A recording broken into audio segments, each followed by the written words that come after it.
Rochdale, Myth and Reality, A Personal Experience by Brian John Grieveson. Dedicated to Cindy Lee. Forward. Rochdale was billed as the greatest Canadian experiment in social democracy of this century. It was a modern 18-story apartment building, was Canada's first and only free university. It was to be owned and operated by the residents of the building. As such, it was a socialist and collective alternative to the capitalist landlord-tenant feudal philosophy. What happened? It opened in 1968. By 1971, it was referred to in the press as the largest drug distribution warehouse in North America. The federal cabinet held secret interdepartmental meetings and decided to close it within 6 months. Despite this, Rochdale continued to give the Canadian establishment the finger for another 4 years. Was it a success or a failure? It was both, depending upon your point of view. In the late 60s and early 70s, it was symbolic of a new generation. In the late 70s, it was killed and buried. In the 80s, it was ignored. Rochdale will not and could not be repeated. It was unique to its times and uniquely Canadian. Brian John Grieveson, Loon Lake, June 15th, 1990. Part 1. Joining a Tribal Community. In the fall of 1972, it was easy to crash in Rochdale, but difficult to rent a room. Especially in the fall, there was often a waiting list. Other than space considerations, you had to be recommended by 2 permanent residents of the college. Financial qualifications weren't that important. There were only 4 character types deemed undesirable: heroin addicts, previously evicted dealers, violent psychopaths, and narcs. Being a prominent member of the underground community and a writer and publisher, I was given high priority. My membership was sponsored by J. Boldazar, president of Rochdale College, later to be president of the Independent Canadian Publishers Association, and Walter Dimitrenko, then production manager of Anansi Press. My room turned out to be a Kafka unit. This was an apartment with a large double room which cost me $570 per month, and a smaller room which cost $50 per month. Correction. My room turned out to be a Kafka unit. This was an apartment with a large double room which cost me $70 per month, and a smaller room occupied by a friend which cost $50 per month. We shared a bathroom, but there were no cooking facilities. The decor was modern, although the walls were covered with graffiti and there was an abundance of cockroaches. Rochdale was sometimes referred to by friends and foes alike as Rochdale. The thing I liked most about the unit was the large bay window which faced south towards the lake. Since by some ironic quirk of fate I was a working man again, I woke at dawn and spent the first hour of the day smoking good Kashmiri hashish and admiring the magnificent view of the sun reflecting off the clouds and water of Lake Ontario. Perhaps it would be appropriate at this time to describe the physical aspects of Rochdale College. It was an 18-story apartment building located on the south side of Bloor Street between Huron and Beverly. It was an equal distance between the St. George and Spadina subway station.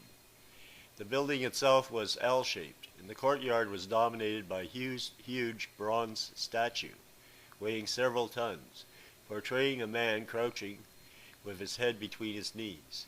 It was designed by Dale Heinzerling, a member of the sculpture shop.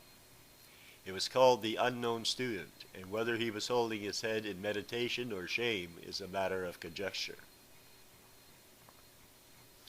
The west wing of the ground floor was occupied by the student cafeteria. After several years of losing money, a situation common not only to Rochdale but most government corporations, it was turned over to a private individual who turned it into a vegetarian restaurant called Etheria. Adjoining the restaurant was a health food store. The east wing of the ground floor was occupied by the Bank of Commerce and the SCM bookstore. In order to gain access to the building, you had to enter the front lobby and pass through a customs checkpoint manned by Rochdale security. This security force was dressed in blue denim and was paid and responsible to Rochdale's governing council.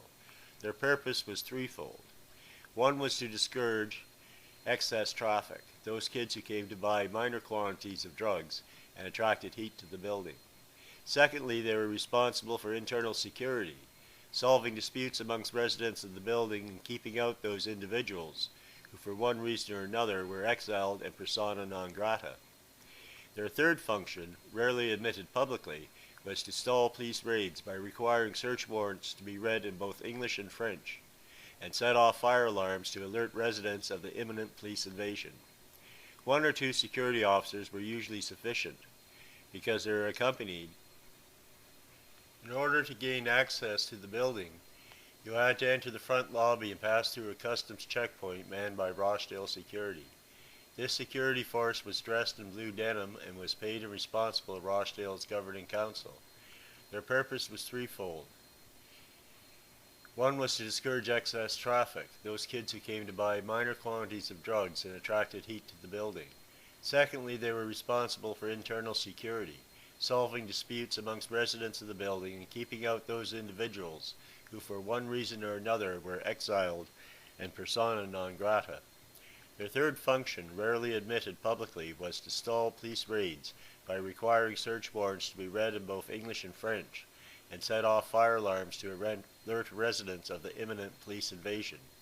One or two security officers were usually sufficient, because they were accompanied by one or two guard dogs trained by Billy Littler. Security was rather informal. They could often be seen with their feet up on the desk, sucking back a beer or smoking a joint. The lobby itself was unique in that the walls were painted with a mural depicting the residence and history of Rochdale College. This mural is painted by one of Canada's finest artists, a lady named Laurie Peters. The west wing of the second floor cafeteria was comprised of a short order cafeteria. The west wing of the second floor was comprised of a short order cafeteria run by Mike Elsner, complete with pinball machines and Wheel of Fortune. The west wing also included a library and administrative offices. The east wing had a rental office, maintenance offices, and educational space. Except for the east wing of the sixth floor, which was educational space, most of the building was theoretically residential. The west wing of the east floor contained a large two-bedroom apartment called the Zeus, which rented for $240 per month. One-bedroom apartments rented for $175 per month and were called Aphrodites. The Kafka and Gnostic units consisted of 2 rooms and a washroom and rented for $120 per month. At the junction of the L shape on each floor, just behind the elevators, was a unique living space called an ashram, which rented for approximately $1,200 per month. Rochdale was the first apartment building in Canada which contained architectural concepts specifically designed for communal living. Each ashram had a collective washroom, kitchen, and dining room. As well, there were approximately a dozen separate bedrooms. Each ashram operated as an independent collective unit. The members were responsible for collecting their rent, assigning housekeeping chores, and drawing up house rules. Community houses were a common phenomenon in the late 60s and early 70s. It was an unforeseen reaction to high rents and the desire of young people to be independent of parental guidance, but who were unwilling to live alone. The first room I had in Rochdale was 710. I occupied the double room and another young man, Paul, had the single. The 7th floor was mostly residential. The term residential can be taken with a grain of salt. 708, the apartment next to us, was the dealing room run by Sid Stern, sometimes referred to as the Grand Old Man of Rochdale. Sid must have been in his late 50s even then. He gave the impression of being an ex-mobster turned hippie. His faded blue jeans were almost obscured by bright psychedelic patches. He was known by everyone and loved by most. A continuous stream of customers came to see him and left with high-grade Colombian marijuana. On the other hand, 711, the apartment just down from us, was a speakeasy. It was a high-class lounge with a real bar, specializing in liquor, imported beer, and fine wines. There were dim lights, pinball machines, and loud music. The prices were much too high for my proletarian budget, and the clientele was generally restricted to high-wheeling dealers and beautiful ladies. Being able to buy illegal drugs and drink at an all-night bar without having to leave the corridor of your apartment floor was the ultimate inconvenience for living in downtown Toronto. It does much to explain Rochdale's popularity. The residents and visitors to the building were mostly hippies.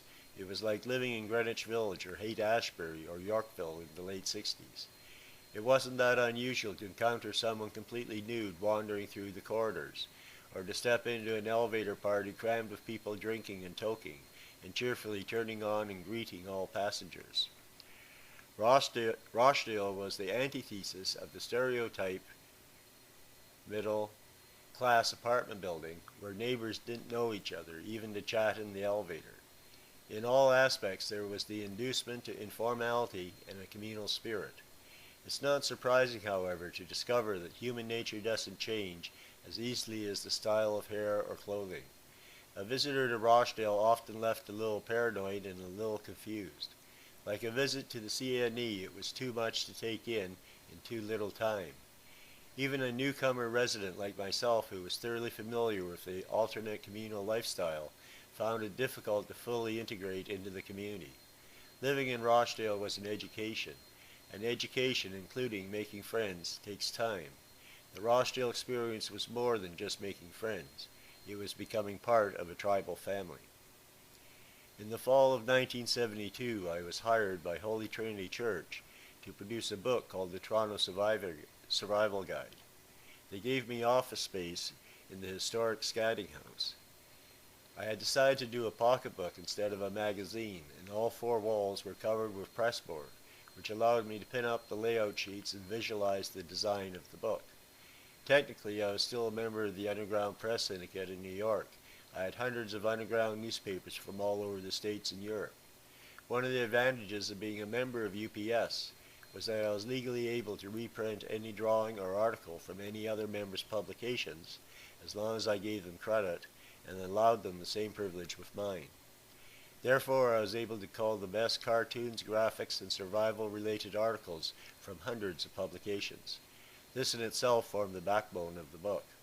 The next step was to assign fellow writers Roland Burnell, Ted Whitaker, and Brian Crunchley to research food, hostels, and social organizations specifically in Toronto.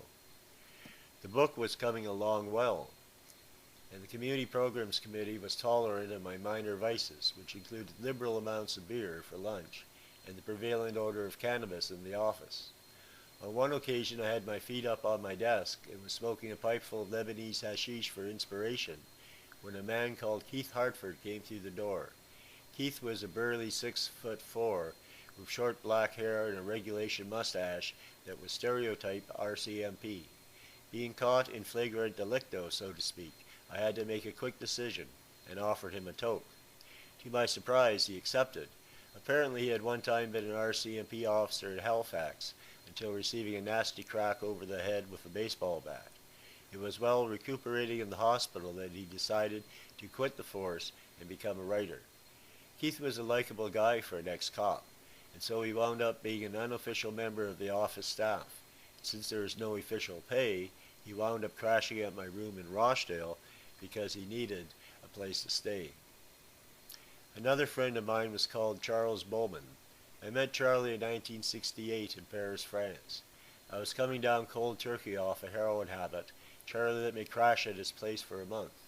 6 months later, I met him in Delhi, India, and we smoked a lot of opium together. 5 years later, I walked into Grossman's Tavern in Toronto, and there he was again.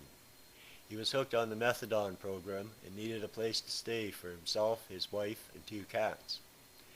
In general, Rochdale was a very tolerant place, but they had 2 ironclad rules: no cops, no junkies. The fact that they were willing to turn a blind eye to my friends in need is, I think, worthy of commendation. Mind you, it was a little crowded with the 4 of us and 2 cats in one room, especially since Keith, Charlie, and myself loved our beer and drank an 809 every night. A sober man with care could avoid stepping on the bodies, but half-empty bottles of beer made the floor a minefield. 809 was a proletarian bar. It was open from 12 noon until 8 a.m., and beer only cost 50 cents a bottle. Originally it was opened by an Irishman named Terry Flanagan, but he eventually sold it to two friends named Donnie and Clive for $5,000. It was usually stand-up room only, unless you passed out, in which case you were dragged into a corner of the room to snore it off. 809 was mostly a men's bar. It had its own RAF club, Rochdale Alcoholic Federation, a drinking team that could chug-a-lug along with the best of York or U of T. Most of the genteel ladies drank down in 7-Eleven. One of the women who drank in 809, I remember Smitty and Ann the most. Of the women who drank in 809, I remember Smitty and Ann the most. Smitty got a kick out of walking around nude once in a while, but I knew Ann the best. She once did the most outrageous striptease I have ever heard of. It started off normally enough, but the climax came at the end, when after dropping her panties, she pulled out a bloody Kotex and threw it at the nearest man, screaming he was a macho pig. Rochdale was a fairly tolerant place. There are a lot of people who lived there that couldn't exist in normal society without being institutionalized. In this sense, it deserves commendation for both its humanity and its social services, which included the Rochdale Free Youth Clinic in 526, which was staffed by qualified doctors and was open to anyone who needed their services. There were, however, a number of people who were too outrageous for even Rochdale to accept, and were subsequently barred from the building. Anne became one of these, but occasionally she would sneak past security and leave a trail of chaos wherever she went. On one occasion she wound up in my room. Security came to the door shortly thereafter to escort her from the building. I remember complaining that she was taking my best pair of jeans.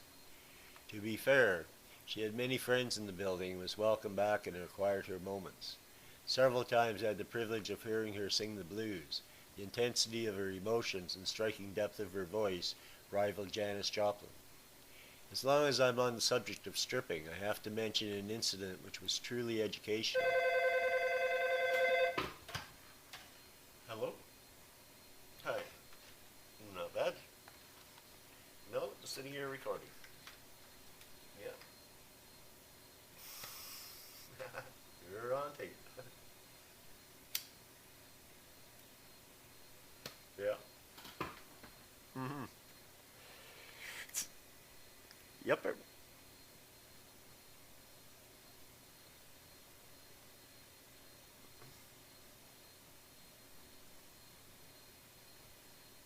Okay.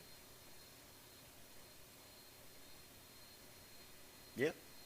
Well, I'm in right now. I'll have to go to town sometime, but basically I'll be around.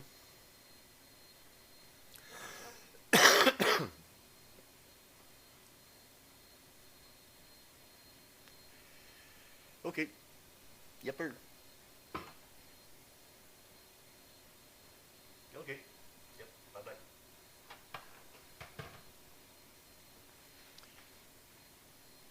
As long as I'm on the subject of stripping, I have to mention an incident which was truly educational. I was drinking in 809 for some time and was fairly plastered when the girlfriend of the president of Rochdale walked in. She said some ladies in Neil Wysack College were holding a lady stag and were looking for volunteer male strippers. About 8 of us at the bar were drunk enough and macho enough to think that anything the ladies could do, we could do better. Besides, we were thinking of a small audience and thought we might even get lucky. We were bundled into a couple of cabs paid for by the ladies and arrived at Neil Wysack College to discover to our astonishment that we were to perform in the main auditorium in front of several hundred cheering ladies. I'm not sure about the other participants, but I began sobering up very quickly, and if there was any way to avoid the situation, I would have gladly taken it. However, the honor of Rochdale manhood was at stake, and seeing as none of the other participants were willing to chicken out first, I had to grin and bear it. I'm not a very graceful dancer. To add to my embarrassment, we were marked, and I placed about 6 out of 8. While I can see myself alienating the reader and giving them a completely wrong impression of Rochdale. In fact, it's almost impossible to give an accurate impression of Rochdale. From 1968 to 1975, at least 11,000 to 20,000 people lived there. Each person could give you a different but equally valid description of their experiences there. What did my lifestyle have in common with a resident of the Hare Krishna commune? Very little, except we lived in the same building at the same time, and at least to some extent shared the trials and aspirations of that generation. Just as Rochdale supported many of the liberal trends that later became popular in the mainstream culture, so too there was a strong feminist movement. There are many politically active women besides Cindy Lee. It's impossible to mention them all, just as it's impossible to mention all the men who made an outstanding contribution to Rochdale. To do so would make this manuscript more of a phone book than a general study of the Rochdale phenomenon. Not all the women in Rochdale were feminists or politically active. Many of them were mothers, many of them were wives or lovers. It should be obvious that in their own way they contributed just as much to the community as the men. Rochdale sure would have been a dull place without them. One of the most prominent myths of Rochdale was sex, drugs, and rock and roll. Marijuana and music maybe, but there's an awful lot of people sleeping alone at night. I suppose that youth has a well-earned reputation for horniness, but when it comes right down to frequent sex, nothing works better than the traditional institution of marriage. Rochdale had a greater proportion of singles than most apartment buildings. It's logical they would be more active in seeking suitable partners. But if there is more variety in sexual partners, I doubt that sexual gratification was any more frequent than anywhere else in Toronto, perhaps even less so, because heavy drug use is often a substitute for sexual activity. The vast majority of relationships I observed in Rochdale were heterosexual. Rochdale was unusually tolerant of minority values, and many respected residents had homosexual or lesbian relationships. But even if such behavior was more visible and acceptable, I doubt if it was any more frequent. As far as adult-child sex, it was just as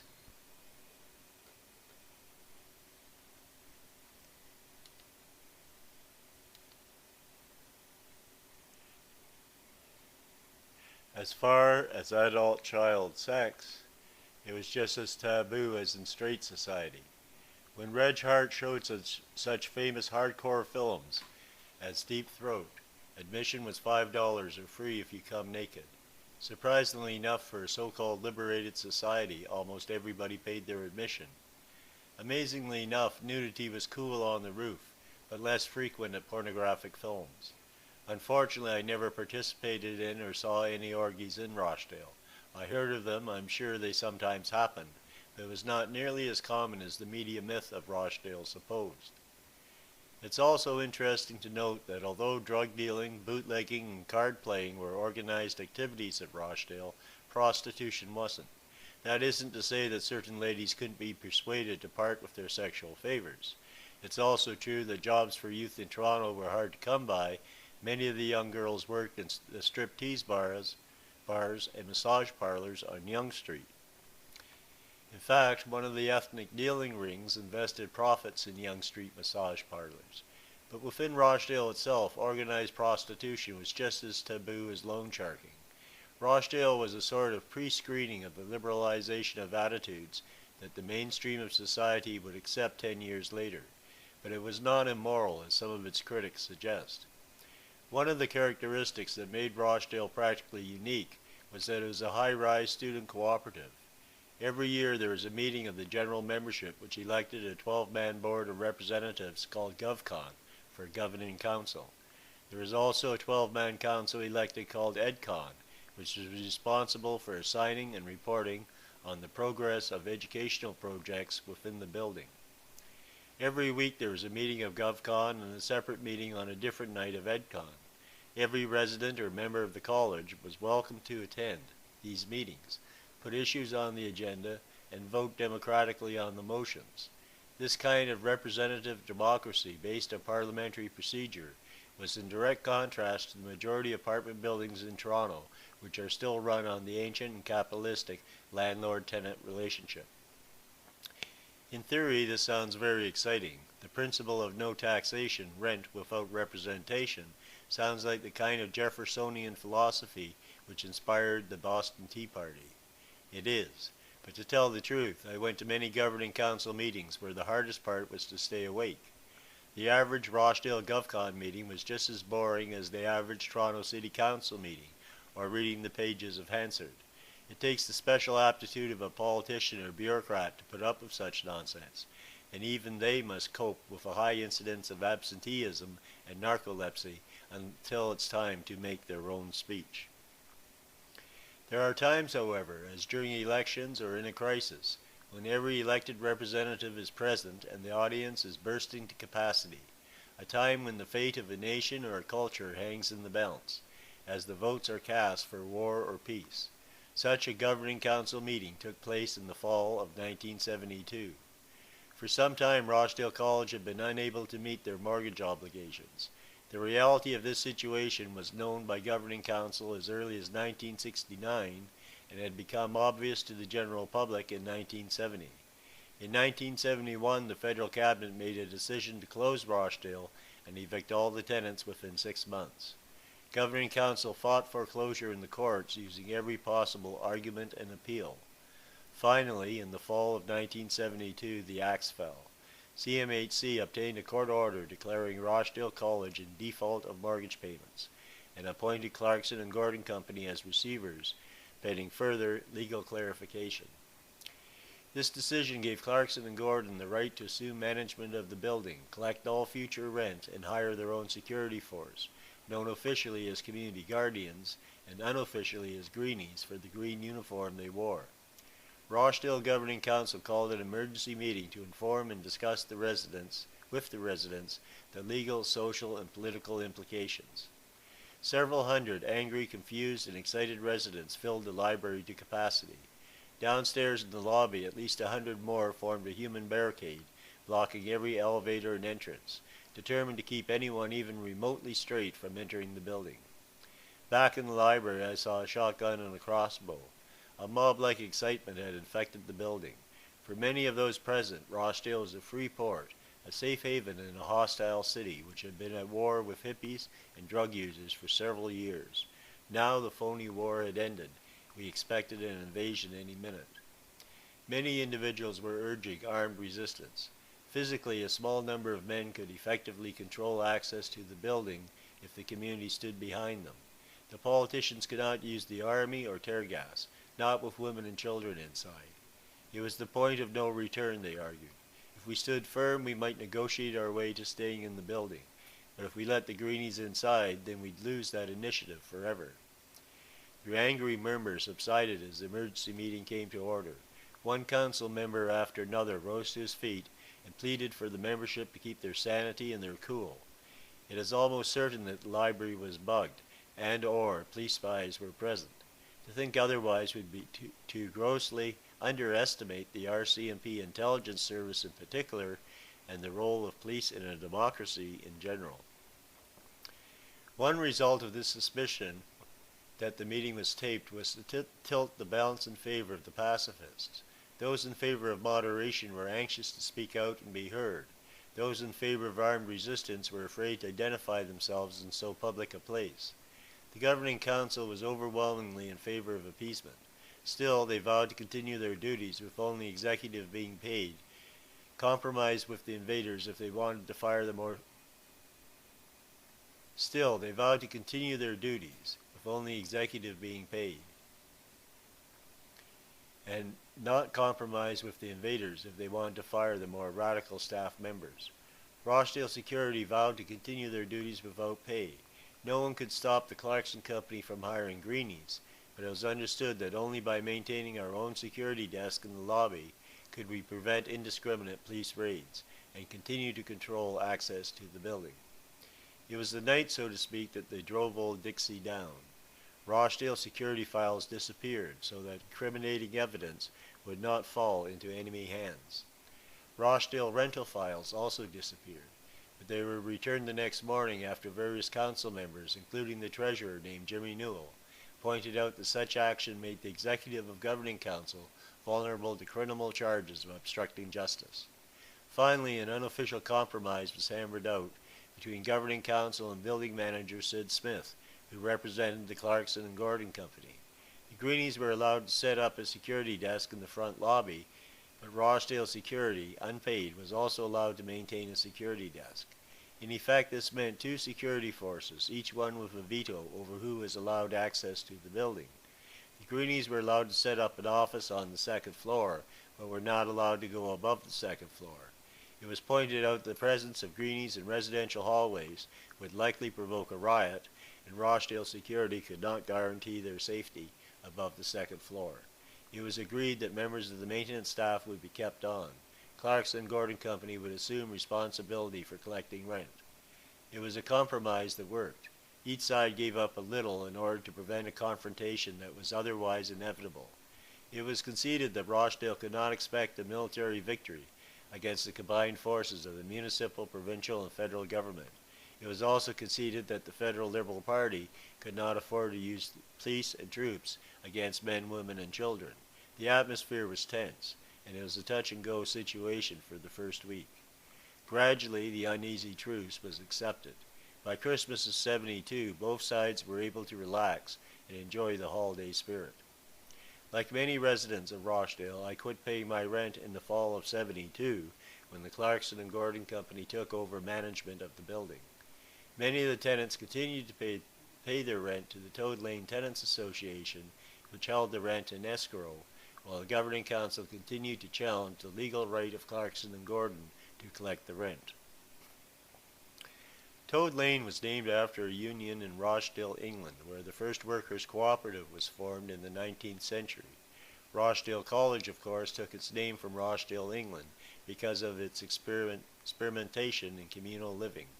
Toad Lane was one of the first tenant organizations in Toronto. Along with the Toronto Islanders and the Gothic Street Tenants, they formed the Metropolitan Toronto Tenants Association. It's significant that Rochdale was a catalyst in a broad area of social and economic reform. Since I no longer received a salary from LIP, I rapidly fell behind in my rent. Clarkson and Gordon Company issued me an eviction notice in 710, and although I managed to stall for a couple of months by insisting they follow legal procedure, the day of reckoning was at hand. One day that spring I went to court, and the judge upheld the Clarkson Company's eviction order, gave me 48 hours to vacate, and authorized Clarkson and Gordon Company to bailiff the premises. That evening there was a regular meeting of Rochdale Governing Council. I told them I had been evicted for owing $280 in rent. I also showed them a copy of Baba, an epic poem that I had just published in tabloid format, and the receipt for a printing bill of $283. I apologized for not paying my rent, but told them my art comes first. Furthermore, I requested that Rochdale College allot me, if possible, educational space so that I could continue to publish and live in the building.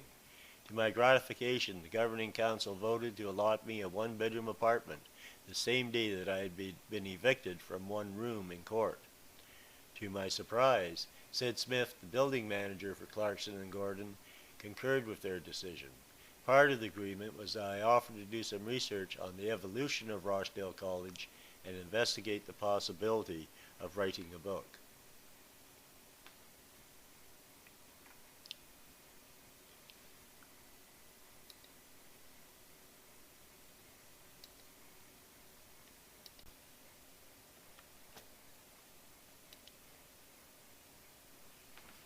Part 2. The History of Rochdale. Rochdale College was the brainchild of Howard Edelman, general manager of the University of Toronto Student Housing Co-ops in the late 50s. The U of T had been involved in student housing cooperatives since the 1920s. There were, however, three factors which combined in the 60s to open a new frontier for student cooperatives. The first factor was the post-war baby boom, which together with a much larger percentage of high school graduates seeking a college education, meant that there was an immediate need for student housing to cope with the expected demand. The second factor was a tremendous surge of idealism in the 60s. The Ban the Bomb movement, the civil rights movement, the increased use of marijuana amongst middle-class youth were all indicators that a new generation of students would be more receptive to experiments in communal living than their parents. A third factor was the Liberal government, which was more receptive to social experiments than their predecessors. Edelman himself was instrumental in having the National Housing Act changed so that the Central Mortgage and Housing Corporation, CMHC, could make loans directly payable to housing cooperatives. Edelman's particular genius was in taking the concept of student housing cooperatives from converted single-family houses to high-rise apartment buildings specifically designed for communal living. It was an intellectual challenge worthy of Edelman's considerable talents as a cooperative housing guru. It was also an economic challenge, for although the series of student cooperatives he fostered were doomed to follow each other into bankruptcy, Edelman himself was soon to become a millionaire. Although Rochdale was the most famous of the student cooperatives, it was preceded by a smaller unit at the University of Waterloo, and followed by other high-rise cooperatives such as Neil Wysick in Toronto, Elrin College in Kingston, and Pestalozzi College in Ottawa. Most of these co-op apartment buildings were set up by the same people in a similar way. For example, Howard Edelman was the primary force behind all of the colleges. Not only was he pulling down a full-time salary as manager of the U of T housing co-op, he also owned a mattress factory which supplied the colleges, and set up with his wife and friends several companies such as Toronto Student Management Services, which supplied him with additional funds as a consultant. Tampold and Wells were the architects of most of the colleges. They generously donated their skills in return for $1 per year lease on valuable commercial space on the ground floor of Rochdale and Pestalozzi. This commercial space was then subletted for substantial profit.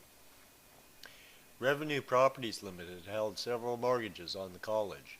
Not only should this have been a profitable venture, but in case of default they were the first private enterprise firm to secure collateral and possibly take over the management of the buildings.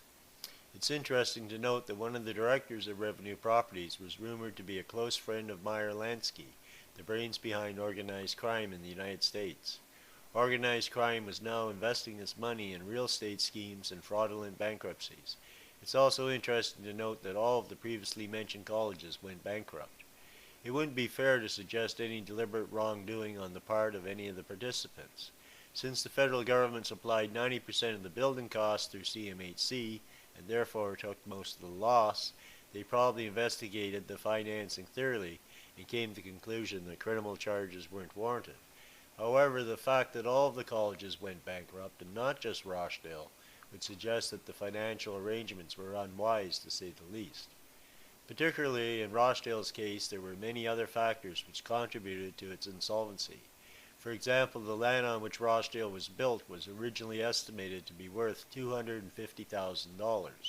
It was quickly sold, however, for $500,000 and then flipped again for $750,000 and yet again for $1 million. This artificially inflated land value was then used as the 10% down payment in order to secure a 90%, approximately $8 million mortgage from CMHC. As early as 1965, Howard Edelman petitioned the provincial government to grant Rochdale an educational charter. He was unsuccessful, but Edelman was not daunted. He petitioned again in 1967 and was successful. This educational charter was not just an ideological fancy. On the contrary, it was an integral part of the financing, since as an educational institution, Rochdale would be exempt from paying municipal taxes. Unfortunately, the municipal government of Toronto thought it was a tax dodge and refused to grant a tax exemption. The result was a lengthy court case, which was to last several years. The tax debt mounted, the court eventually sided with the municipality of Toronto, and Rochdale was stuck with extensive legal fees.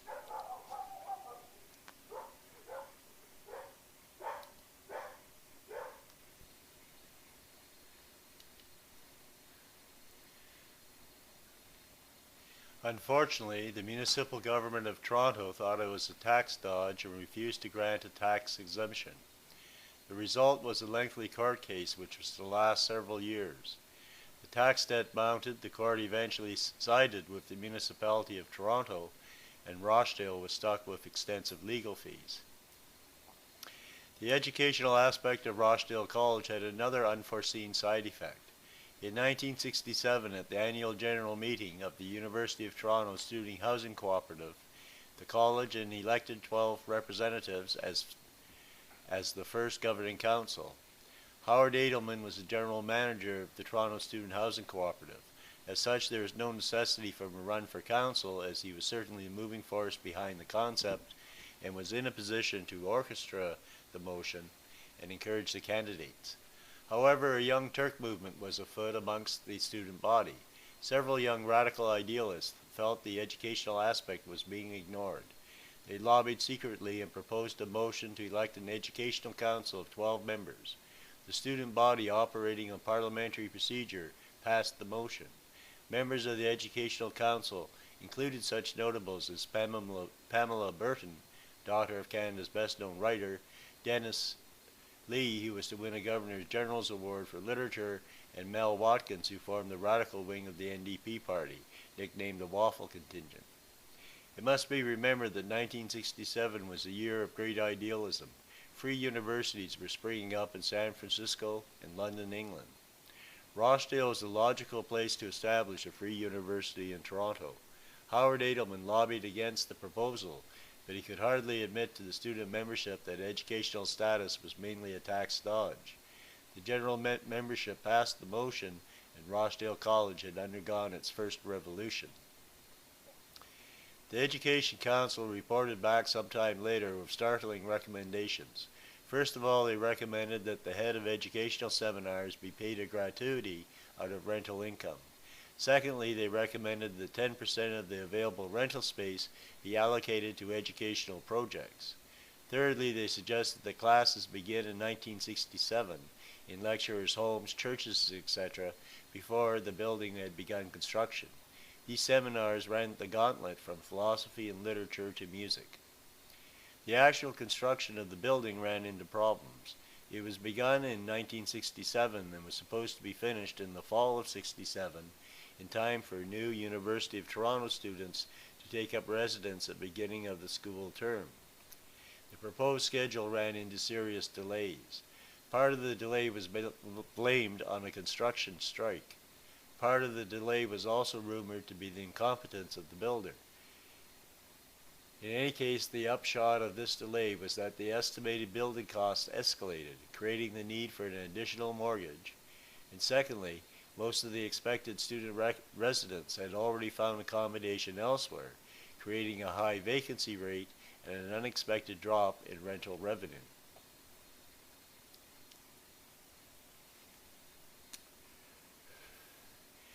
There was another problem which was uniquely Rochdale's and totally beyond Howard Edelman's control.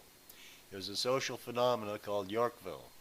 During the 1950s, every major city in North America had its beatnik colony. In New York, it was Greenwich Village. In Toronto, it was the Gerrard Street Village. This urban phenomenon would work in the following manner.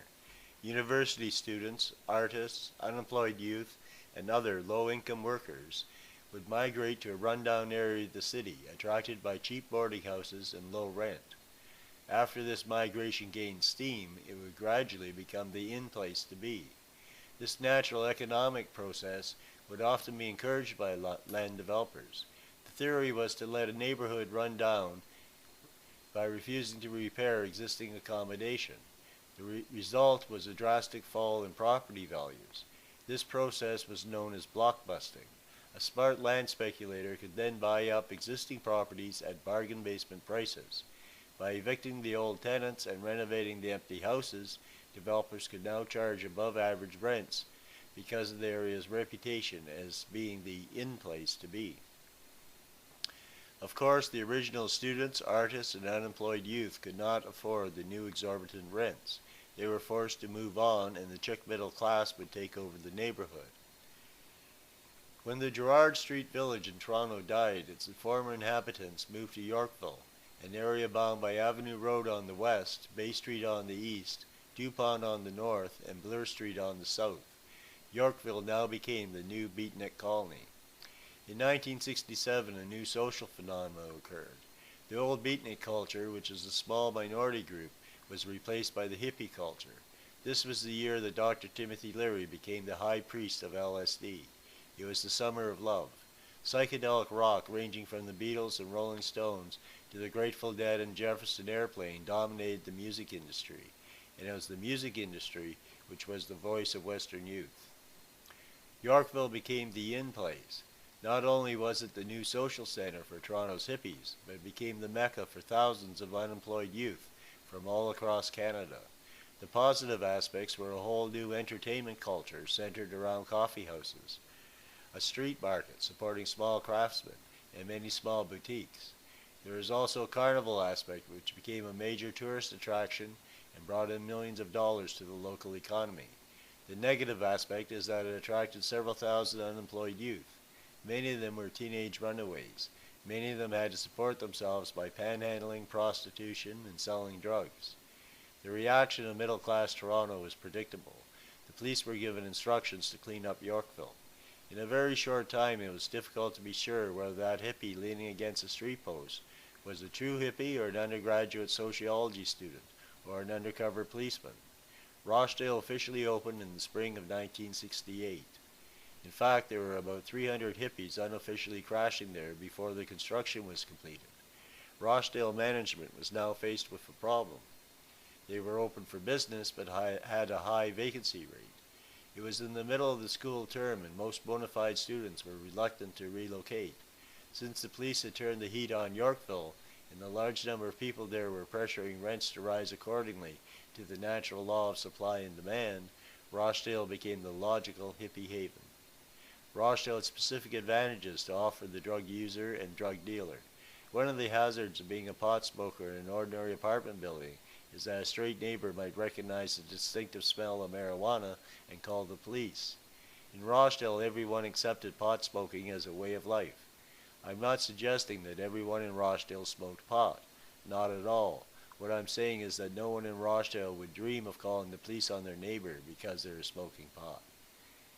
Because Rochdale was striving to become an alternate culture, and because the prevalent use of cannabis made police presence inside the building unwelcome, it became necessary to evolve their own judicial system. For minor offenses, justice was rather primitive and quick. Rochdale security were the official police officers. If a fight was happening, Rochdale security would break it up. If one resident complained that another resident had stolen something, Rochdale security would see it was returned. If someone got beaten up in a fair fight, they would most likely have to take their lumps. But if the problem was persistent or obviously unfair, security or a larger friend would straighten the offender out. If an outsider tried to rip off a dealer, then he or they would probably get the shit kicked out of them and be dumped out the back door. Inevitably, where large-scale drugs or money is concerned, it brings out the greed in men, and serious trouble can result. Minor injuries can be handled by the free medical clinic. If hospitalization was required, then Rochdale security would call in and cooperate with the police.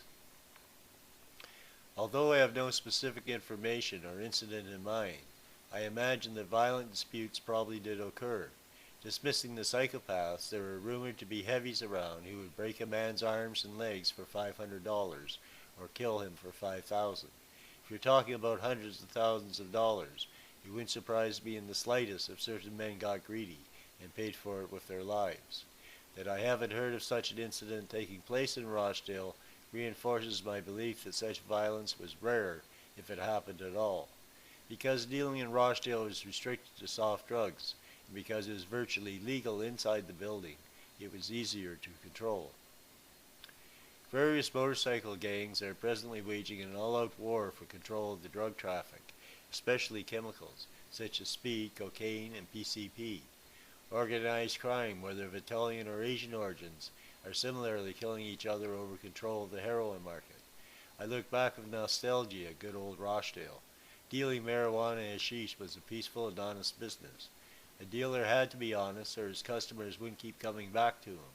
Similarly, there are just too many dealers around for one ring to try and muscle out the others. Most of Rochdale's internal legal problems were dealing in prohibited drugs or excess traffic. Rochdale security would search your room if you were suspected of dealing in prohibited drugs. If illegal contraband was found, it would be confiscated. They wouldn't turn you over to the police, but you would receive an eviction notice. Similarly, if you were attracting too much heat to the building by having too many customers, you would receive an eviction notice. Since drugs were technically illegal, the charge was recorded in council minutes as excess traffic. Council even had an appeal court if you thought that your original conviction was unfair. The most interesting thing is that Rochdale resembled many tribal societies, i.e. Indian or Eskimo. Since they had no prisons, the ultimate penalty was banishment or exile. This in itself was usually sufficient to maintain order. On the street, it was relatively easy for the police to observe a drug transaction and follow the street dealer back to the wholesaler. It was then an easy matter for the police to obtain a search warrant. This wasn't even necessary because many RCMP officers were issued with writs of assistance, which enabled them to search premises without a warrant. Dealers on the street had a very short lifespan. Rochdale, however, was a dealer's dream. The largest dealers would rent 3 rooms. One apartment was where they lived. The only drugs to be found there were personal. The second apartment was a dealing room. It had little furniture except a desk, a set of tri-beam scales, and a sofa for customers to sit on. The only drugs in this apartment would be sufficient stock to supply customers' immediate needs. The third apartment was a stash room. Several hundred pounds of hashish could be lying in crates, and one person would be hired as a security guard to watch over it 24 hours a day.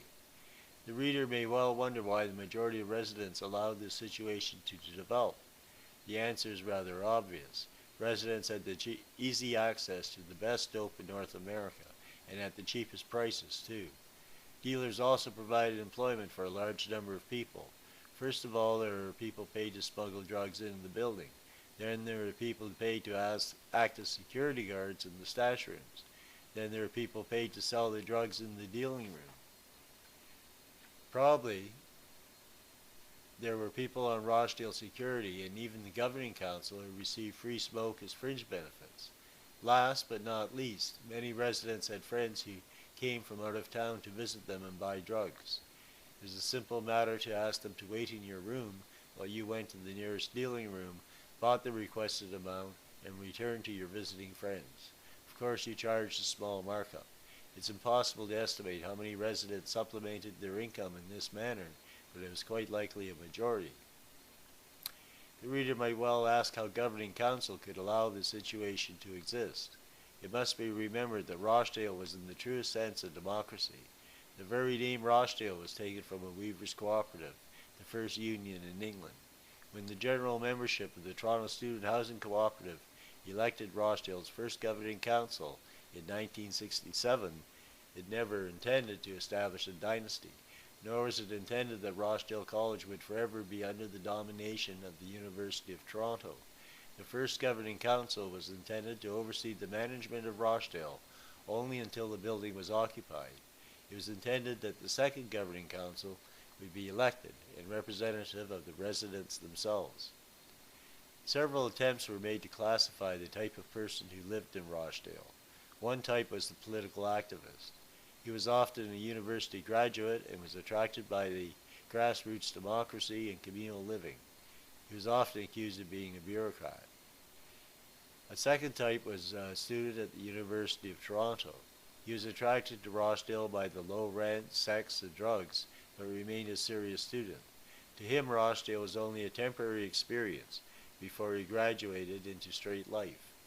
He was most likely to be upset by the invasion of freaks and the difficulty of studying at a 24-hour party. A third type was the flower child. This person had probably dropped out of high school and previously lived in Yorkville. His major interest was to stay high on pot and LSD and be groovy. He was likely to be harmless, naive, and irresponsible. A fourth type was the dealer. He liked to keep high on pot and acid, but was more ambitious than the flower child. He wanted to get to the top.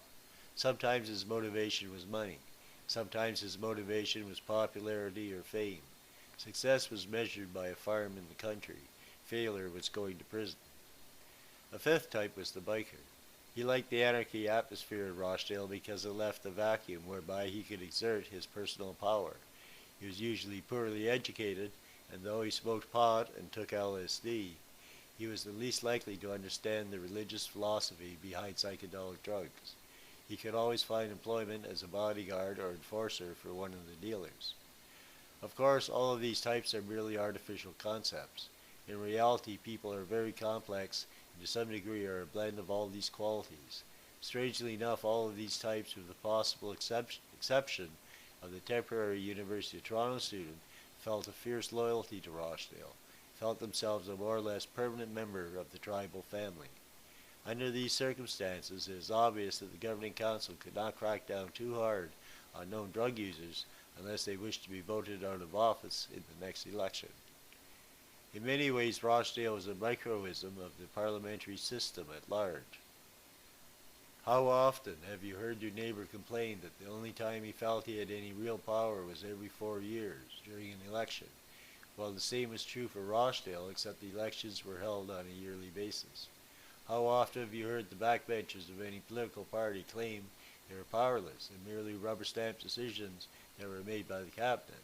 Well, the same thing was true for Rochdale. In a sense, every member who paid his membership dues was a backbencher, because he was entitled to attend weekly council meetings and vote on every motion, according to the principle of parliamentary democracy. In practice, all the important motions and necessary lobbying were done by the governing council in advance. How often have you heard that politicians are merely frontmen for powerful financial interests? Well, Rochdale was not immune to that either. For example, if a council member tried to push through tough anti-dealing legislation, certain dealers would attempt to buy block memberships and stack the meeting in their favor. On one memorable occasion, when council attempted to get tough on dealing, one of the major dealers in the building threatened a rent strike. Council had to make a decision whether to stand by their principles and go bankrupt or compromise. John F. Kennedy, in his book Profiles of Courage, said the art of politics is compromise. Rochdale College can hardly be blamed for compromising. One of the difficulties in writing a book such as this is trying to explain what happened without naming names. Subject to this person's approval, I would like to make an exception. I'm referring to what was then a young man named Robert Rowbottom, alias Rosie, alias the Flower. Rosie was born in Belleville, Ontario. When he first came to Rochdale, he crashed on a friend's floor. He got fronted small amounts of LSD and sold them to strangers in the hallways. By virtue of hard work, diligence, and a strict reputation for honesty, he became one of the most powerful financial interests in the building. He was not a crook, he was not a criminal, he was a folk hero. When Rosie eventually got busted, it was for conspiracy to import a ton of hashish.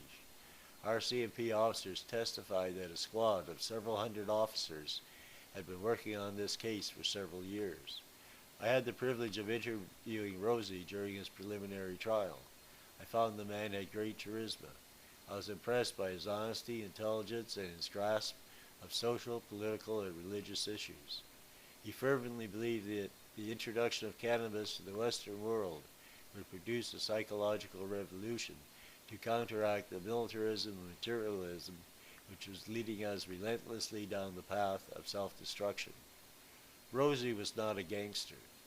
He was not involved in stolen goods, prostitution, gambling, or extortion. If money was his only object, he could have made much more smuggling heroin. He may have had a messiah complex. He may have felt that he was Moses leading his chosen people to freedom. If he had any one fault, it was that he was too good at what he was doing. He was too successful and made too much money. He paid for it by being a martyr and being sentenced to 14 years in prison. Rosie was a good guy compared to another dealer named Grant. Whereas Rosie ruled through moral authority, Grant ruled through stark terror. He often carried a large revolver. If somebody incurred his ire, he could find the barrel pointed against their temple. According to rumor, Grant was a moving force behind the infamous 6th floor dope commune. Dealers had rented the entire east wing of the 6th floor in 1969. Hello?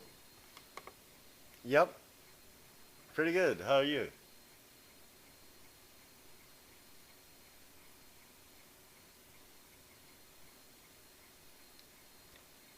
Yeah.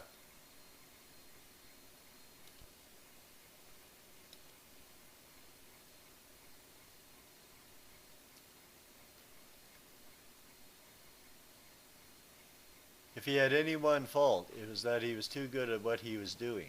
He was too successful and made too much money. He paid for it by being a martyr and being sentenced to 14 years in prison. Rosie was a good guy compared to another dealer named Grant. Whereas Rosie ruled through moral authority, Grant ruled through stark terror. He often carried a large revolver. If somebody incurred his ire, they could find the barrel pointed against their temple. According to rumor, Grant was a moving force behind the infamous sixth-floor dope commune. Dealers had rented the entire east wing of the sixth floor in 1969. To gain access, one had to knock on a steel-reinforced door. A small screen slid open, and you had to state your business. If everything was cool, the door was opened by a burly guard with shotgun and dogs. The various rooms specialized in various drugs. When police did raid the sixth floor, they did so in force. Although only a small quantity of drugs were seized and there were few arrests, the police proceeded to trash all of the apartments in the east wing. Grant disappeared and was never heard of again. Damage to the east wing was so extensive, and it would have been so expensive to renovate for residential purposes, that it gradually became the nucleus of free educational space in the building. Contrary to popular belief, there was no Mr. Big in Rochdale. There were big dealers and little dealers. There were several dealing rings.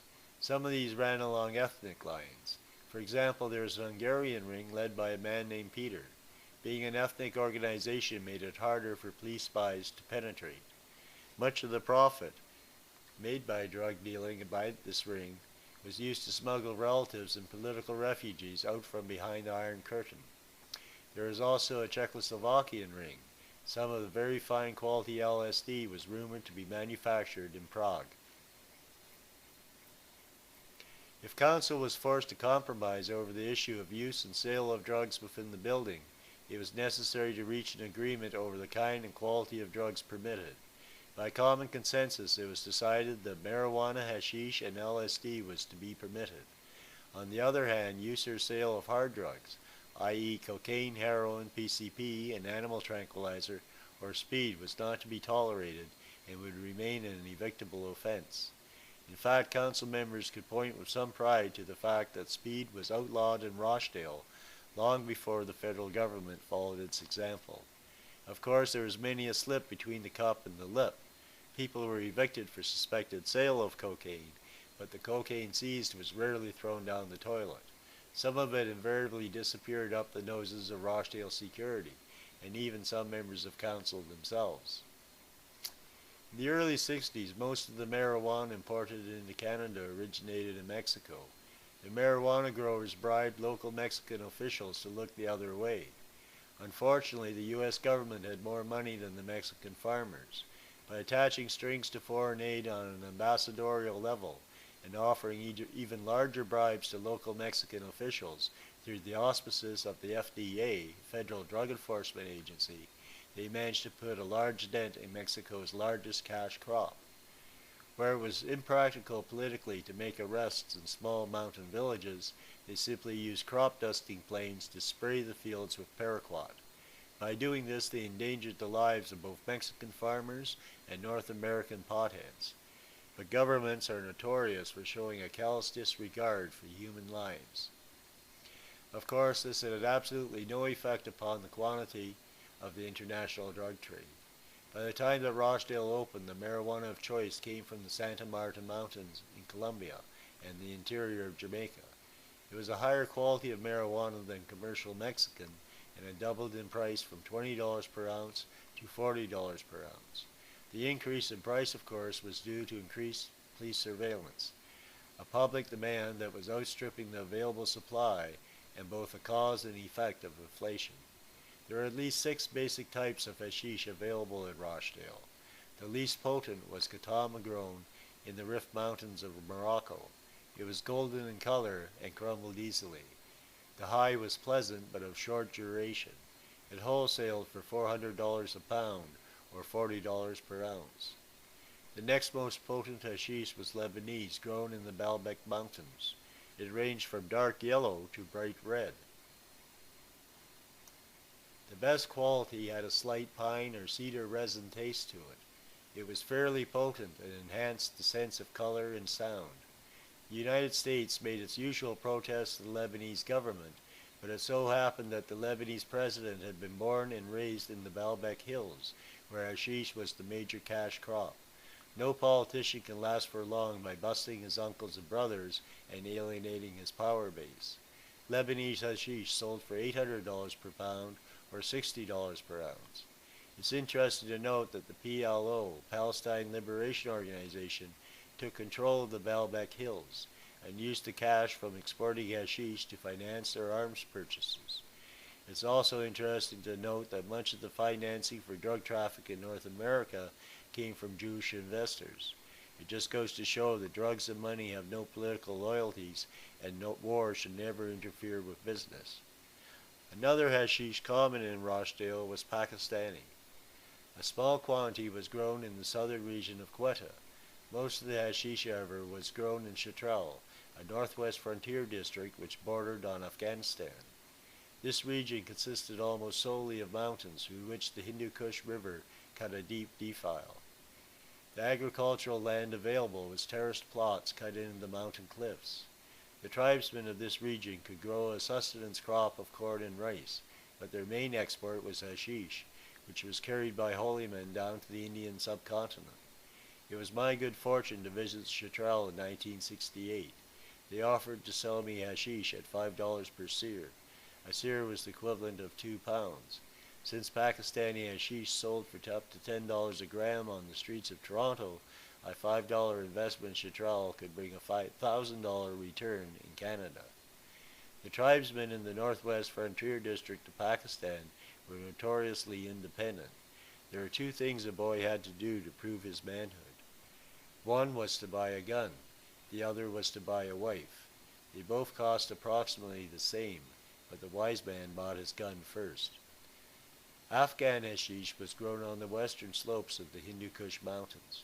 Perhaps because they didn't have the Indian subcontinent market that Pakistan had, they were less commercialized and produced a finer product.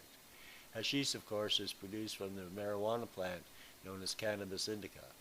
Unlike Morocco, where the whole plant was ground up and mixed with honey to add cohesiveness and produce quantity, the Afghan tribesmen were concerned with quality.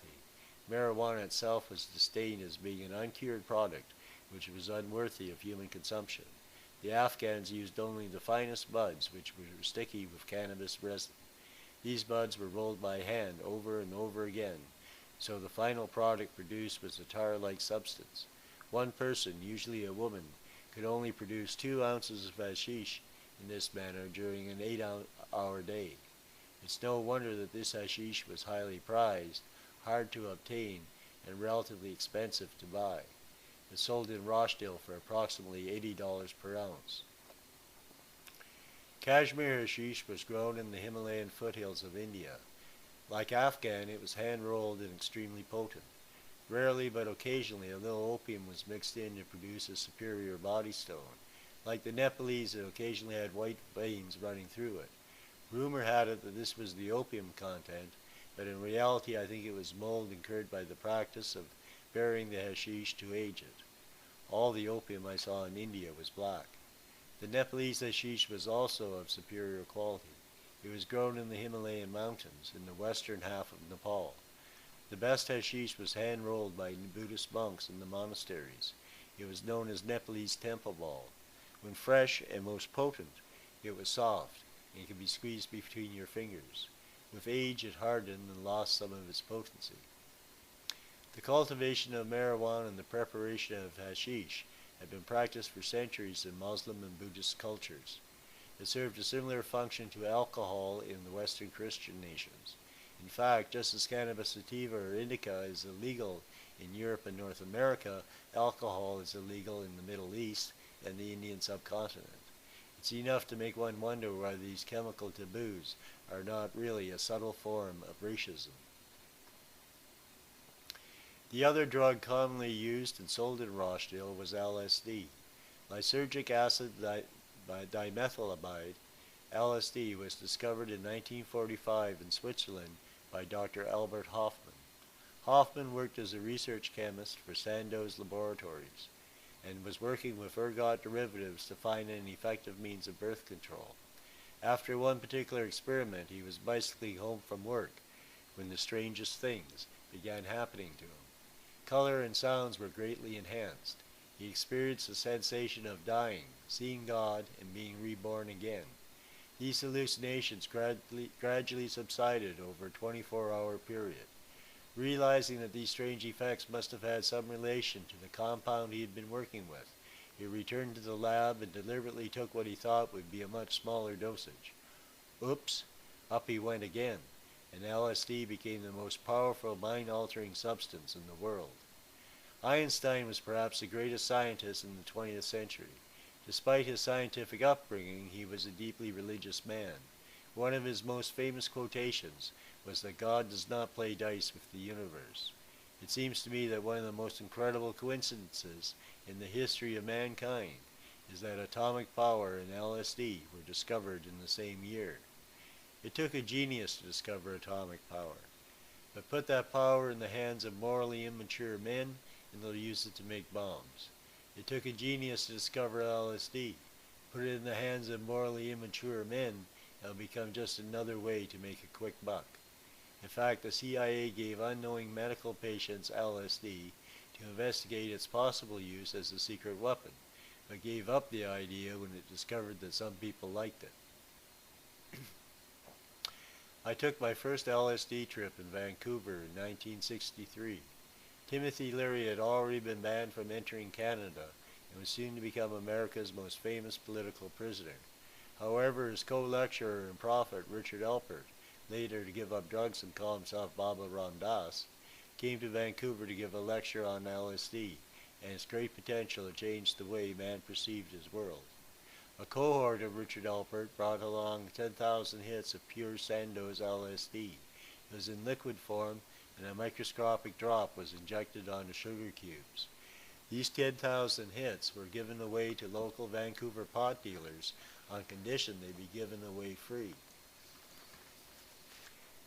Of course, human nature being what it is, LSD was soon selling for $10 a trip, which contained an average dose of 1,000 micrograms. There has been no greater cruelty or repression than that practiced in the name of religion against other religions. Europe and North America were quick to ban LSD, and Sandoz laboratories in Switzerland practically ceased production. The next source of LSD became the clinical laboratory at the University of California. Of course, when authorities got hold of this, they quickly closed the operation down and the LSD sources went underground. One of the most famous chemists, Owsley III, who was one of the early Leary disciples, produced excellent acid, and Owsley Purple became a household name until he was eventually caught and sent to prison. The production of LSD then passed into the hands of less experienced individuals, with a resulting decline in quality and greater danger to the user. Some famous philosopher once remarked that not all the armies in the world could stop an idea whose time has come. The psychedelic revolution was gathering momentum in 1963 and reached at the zenith of its popularity in 1967. Not all the narcotic officers or secret police in the world were capable of stopping it. 1967 was the summer of love. It was the year of the flower child who believed he could change the world. It was the year that Rochdale was born as a free university. I suppose every individual experiences the idealism of youth, but this was exceptional. A whole generation believed that peace is here if you want it. We believed that marijuana would be legalized in a couple of years. We believed that if somebody put LSD in the water supply of the United Nations, they would stop banging their shoes and shouting at each other and embrace each other warmly with newfound love. The biblical prophecy of the lion and the lamb laying down beside each other in the same pasture would finally come true. Alas, it's easier to change the length of your hair or the color of your clothes than it is to change human nature. Rochdale was the epitome of the idealism of the flower generation. They soon found, however, that this idealism had to be tempered with practicality. For example, many residents wanted to maintain an open-door policy. This idealism had two serious flaws. One was the problem of crashers. Nobody objected to the residents having their friends stay overnight, or even for a few weeks. Nobody wanted to see a homeless street person turned away on a cold winter night. Council even set aside a few two-bedroom apartments that were occupied by 24 people each, sleeping in 3 8-hour shifts. However, not even Rochdale could cope with the hundreds of street people who wandered through Yorkville by day and slept in the library, hallways, elevators, laundromat, and broom closets of Rochdale by night. After much discussion, it was decided at a council meeting to lock the front doors and issue each resident a key. It seemed a logical solution, but failed to take into account that keys to Rochdale were selling on the streets of Yorkville for $25 apiece. Also, there were hordes of crashers who simply waited until a resident went inside and stormed the gate, so to speak. A more serious problem was the bikers. There were several outlaw motorcycle clubs in Toronto at this time. Among the more prominent were the Vagabonds, the Black Diamond Riders, the Red Devils, and the Paradise Riders. All of them wanted a piece of the action. It was no joke to come home at night and find bikers in your living room, drinking your beer, playing your stereo, and raping your girlfriend. University students and flower children were no match for them. Drastic measures had to be taken. It was decided at a council meeting to set up a communications center in the front lobby. It was to be manned by volunteers in 4-hour shifts. Unfortunately, this was little deterrent to half a dozen bikers armed with knives and chains. On one memorable occasion, a group of Paradise Riders were turned away at the door. They left threatening to come back with the entire club and tear the building apart. A score of volunteers spent all night filling beer bottles with gasoline, Molotov cocktails, and sticking rags in the top. They took up strategic positions and were ready to defend their home. Fortunately, the Paradise Riders decided they had better forget the whole thing. The next council meeting passed several far-reaching resolutions. One resolution was that no biker could enter Rochdale unless he removed his colors. The second resolution was to establish a paid security force to be on duty 24 hours a day. Ironically, some of those security police were bikers themselves. Over the years, an unofficial alliance was developed between Rochdale and the Vagabonds. Rochdale had to compromise in other ways. The First Door Cafeteria was supposed to be a non-profit cooperative-run restaurant to provide residents with cheap meals. Sanitary conditions were awful. The food was lousy, and the only thing that lived up to its original expectation is that it was non-profit. In fact, it was so non-profit that the continuing subsidies from college threatened to bankrupt the college. Council took the logical step of turning it over to private enterprise. With financial backing from some of the drug dealers, it turned into a nourishing vegetarian restaurant called Etheria. Several attempts were made to establish a cooperative variety store on the second floor. Alas, these too were doomed to failure, and the store was turned over to private enterprise, where it continued to serve the Rochdale community for many years. Membership in Rochdale College not only entailed living there, but also paying an annual $25 membership fee. This could be paid in cash, or if the individual preferred, by contributing so many hours of community service. The concept was that the rents could be kept low if every individual contributed so many hours per month toward general maintenance. This, in essence, was the spirit of cooperative living. Unfortunately, things didn't work out too well. Residents complained that not only did they have to clean up their own mess, but also the mess left by thousands of non-residents who came to the building every weekend to party and buy drugs. The Toronto Board of Health made weekly inspections, several times threatened to close the place down. The solution was inevitable. Council was forced to hire permanent maintenance staff.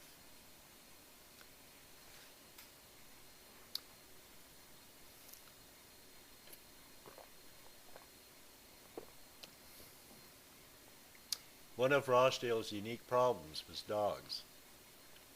Most apartment buildings in Toronto had a no pets policy. Rochdalians rejected this as being discriminatory and anti-naturalist. The consensus of opinion was that a resident had a right to keep any pet that he or she desired, as long as it wasn't a clear and present danger to the community. Unfortunately, Rochdale had a surplus of dogs. Besides the average dog lover, dogs became a favorite status symbol amongst drug dealers. Anyone in charge of a large amount of drugs or money was vulnerable to robbery. Weapons were a dangerous defense. There may not be time to use them, or there may be a struggle and they could be used against you. On the other hand, a well-trained dog has no fear of size or weapons. It can't be turned against its master, and its presence alone is a deterrent to any would-be robber. The best dog trainer in the building was Billy Littler. The best vet was Dick Barnes. There wouldn't have been any problem if the dog owners were responsible or followed the stoop and scoop policy. Unfortunately, some owners just let their dog wander out the hall door and shit in the hall. Even those who took their dog across the street to the park posed a problem. The park became known as Dog Shit Park. It was unfair to the kids who played there and the residents of the surrounding neighborhood.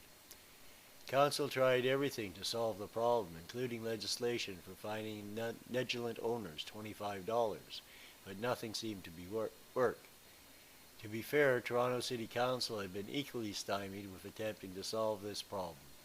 Rochdale, however, with its unique sense of humor, appointed Dirty Dan McHugh to head a Royal Commission on Dog Shit.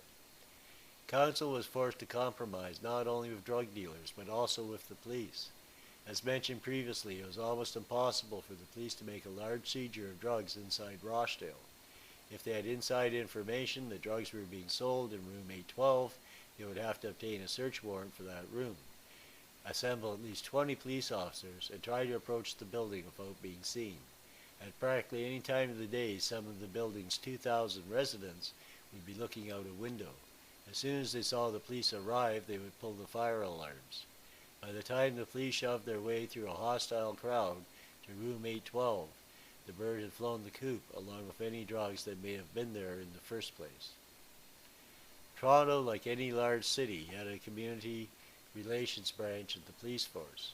The man in charge of this particular detail was Jack Ackroyd, who was destined to succeed Harold Adamson as chief of police.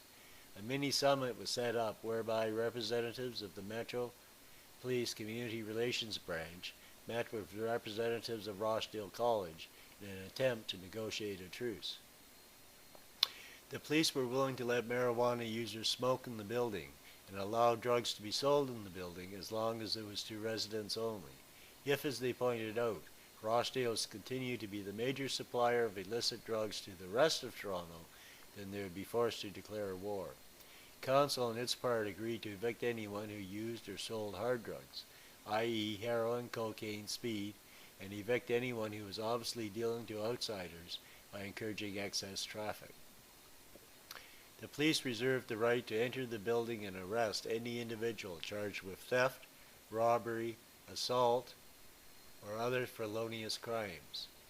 Council agreed on condition that the police officers show their warrant to a member of Rochdale Security who would accompany the officers to the suspect's residence, remain there during arrest or interrogation, and accompany them back outside the building. This unofficial agreement was to enable the police to perform their duties without causing what came close to a major riots when the police arrived unannounced. In theory, this sounded fine. Rochdale kept its part of the bargain by having Rochdale Security ask each visitor for the name and room number of the friend he intended to visit. Too many visitors in too short a time indicated a thriving drug dealer, and the offender was served an eviction notice for excess traffic. In practice, it had its faults. Those offenders who were evicted were usually expendable frontmen for the larger dealers who remained in the building. The police kept their part of their bargain by letting the residents of Rochdale leave the building without due harassment. If they searched residents repeatedly without finding anything, this would have been a clear case of illegal harassment. However, they set up a virtual blockade around the building and searched visitors as they left. The fact that it was illegal for police to stop and search a person without undue cause, leaving an apartment building could hardly be considered due cause, didn't seem to bother the police a bit.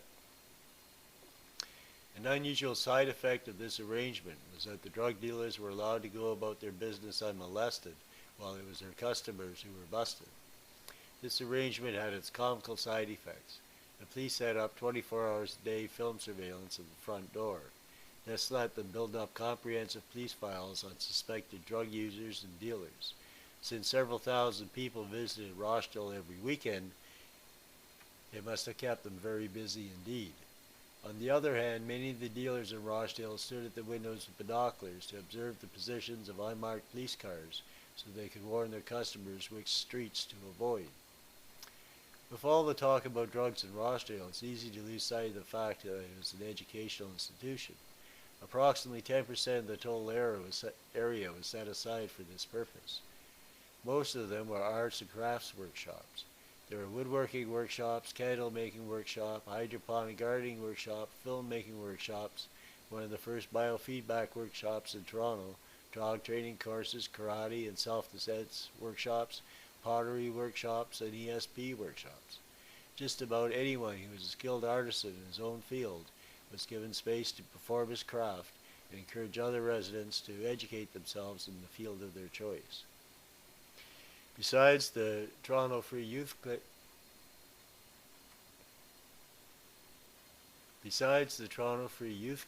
there was also an animal clinic and a plant clinic.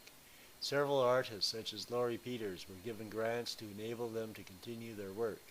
Several authors, such as Dennis Lee, Matt Cohen, and science fiction writer Judith Merrill, were well-known writers in residence. Some of the more successful projects, which continued after Rochdale was closed, were Theatre Passe Muraille, the Toronto Free Dance Theatre, Toronto Filmmakers Cooperative, and Coach House Press. One other lesson that was repeatedly learned at Rochdale was that a bureaucratic government was no substitute for individual initiative. Very few of the successful educational projects originated within council itself. It was up to an individual to decide what he wanted, what he was capable of, and how he was going to achieve his objectives. With a well-defined outline of his project, he could then approach council and ask for specific assistance.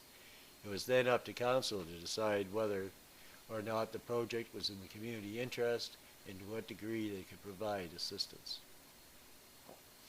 For example, the mothers of young children in Rochdale decided they needed a daycare center.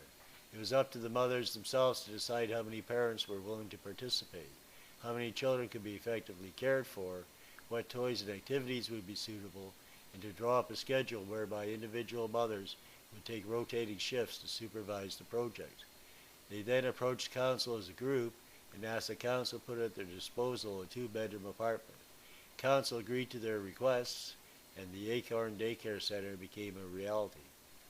There are other educational projects which needed not only space but also cash subsidy to set up and continue their operations. One such project was Radio Rochdale. A very talented Jamaican named Pat demonstrated that a radio broadcasting station with the power to transmit throughout the building and for several blocks around can be done very cheaply. It required a cash subsidy of several $1,000s and the participation of half a dozen volunteers as maintenance men and disc jockeys to provide 24-hour around-the-clock broadcasting. Council agreed to provide the necessary space and funding. The project was an outstanding success until RCMP officers raided the station under orders from the Federal Ministry of Transportation and Communication, seized the equipment, and charged the participants with broadcasting without a license. The directors of the project then applied for a radio broadcasting license. Needless to say, the government had no intention of giving such a license to what they considered a subversive organization. Nevertheless, a compromise was reached, whereby legal charges were dropped and most of the equipment returned on condition that the transmitting power be reduced so that it could only be received within the building.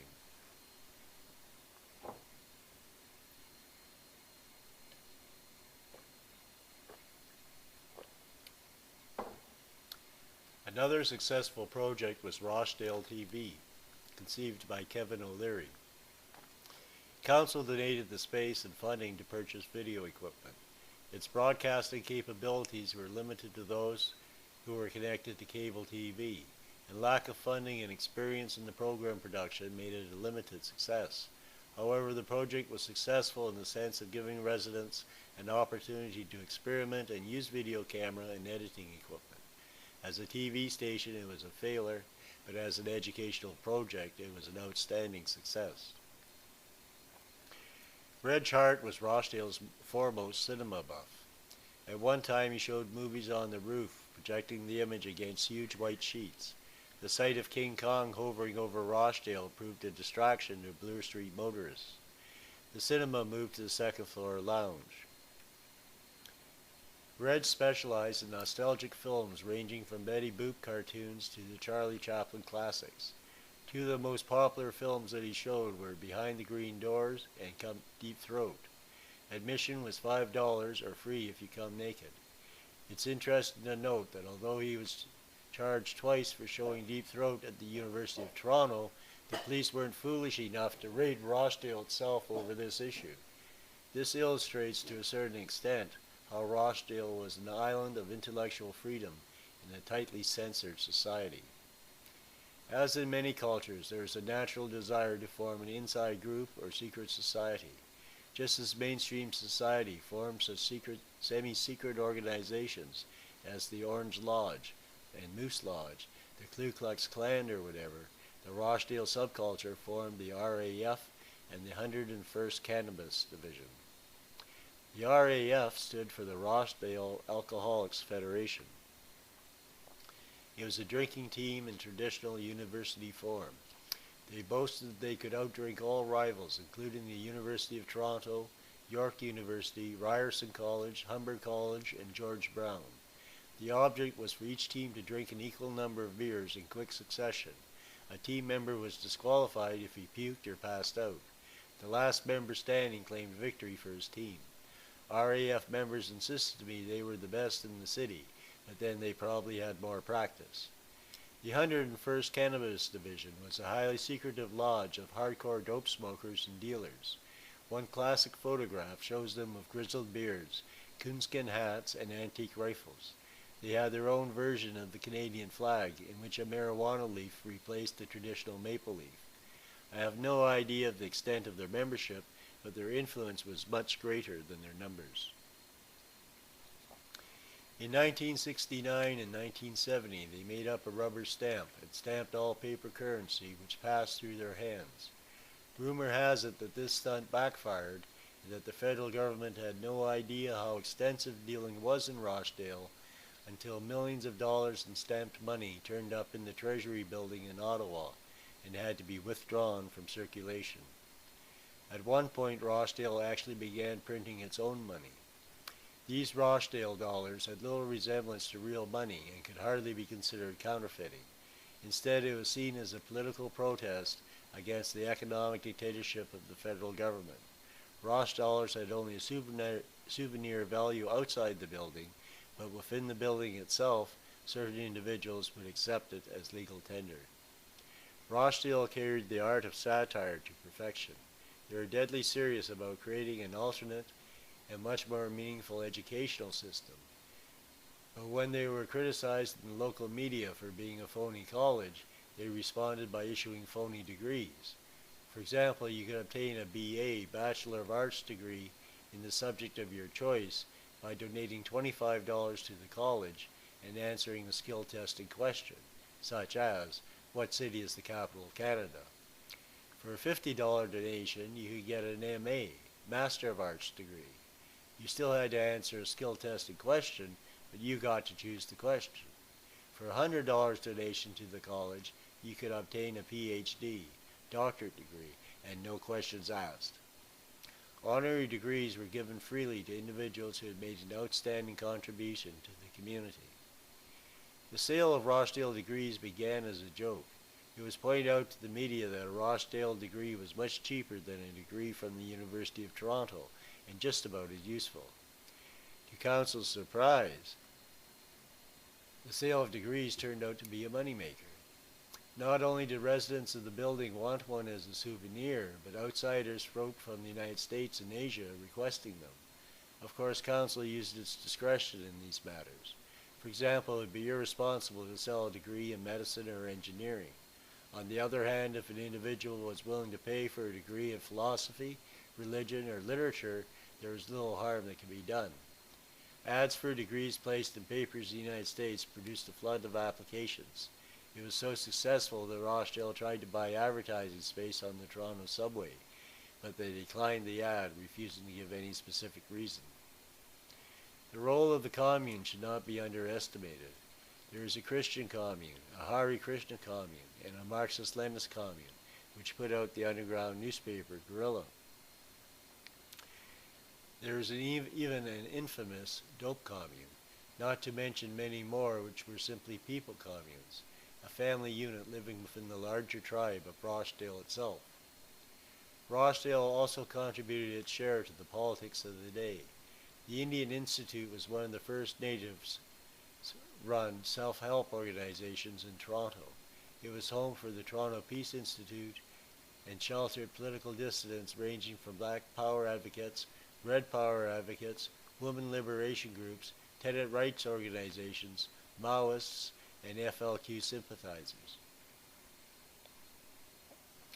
Rochdale became a haven for U.S. draft resistors and was the focal point in Toronto for the anti-Vietnam War movement. A surprising but little known fact about Rochdale is that most of its residents were American citizens by birth.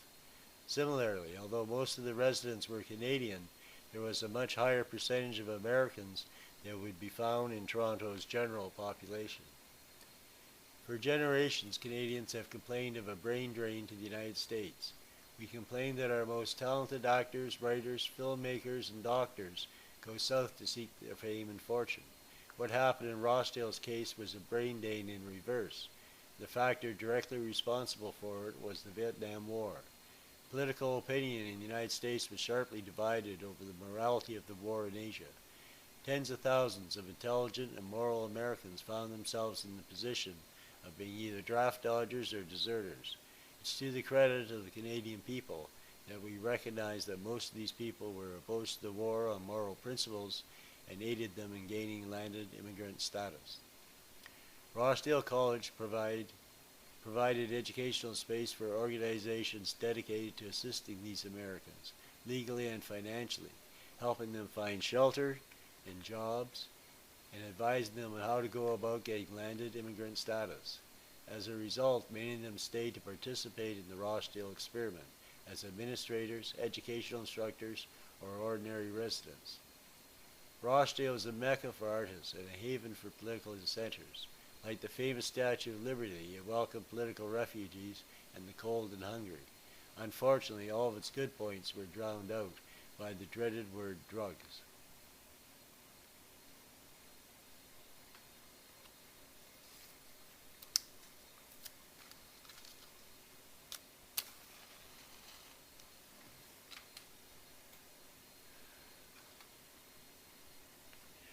Rochdale, however, was symbolic of the flower generation.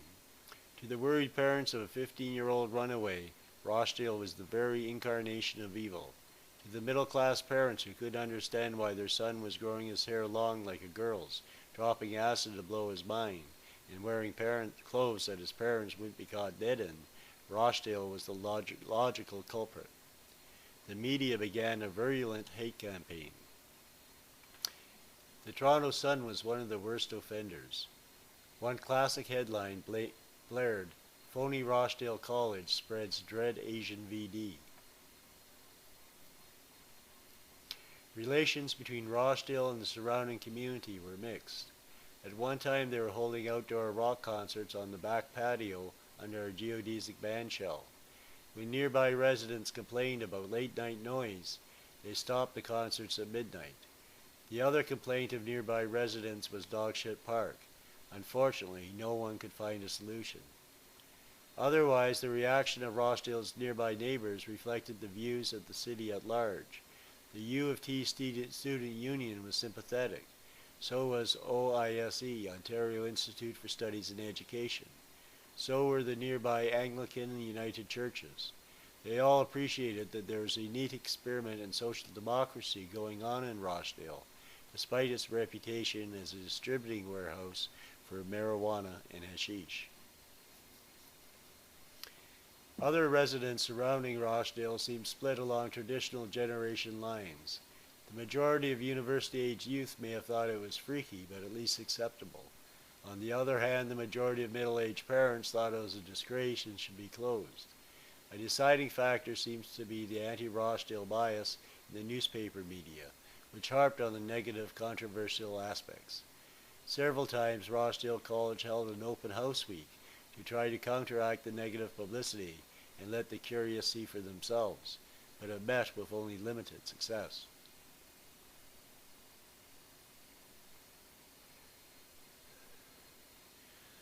All the newspaper articles proclaiming Rochdale as the wholesale drug warehouse of North America did little to help the situation.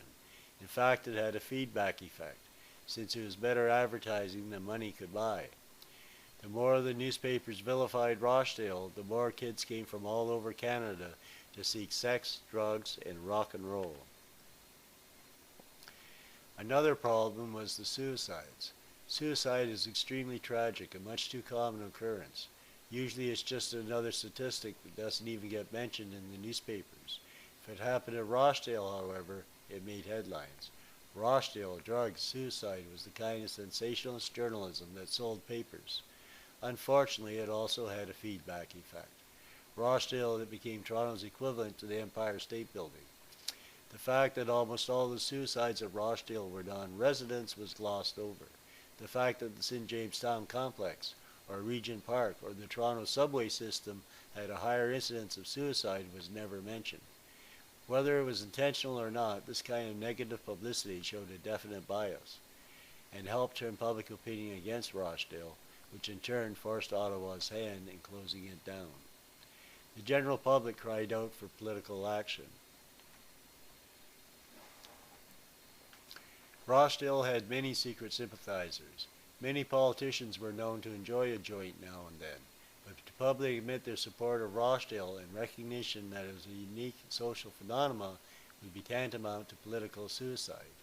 On the other hand, several opportunistic politicians, such as Tony O'Donoghue, found being anti-Rochdale to be a popular political platform.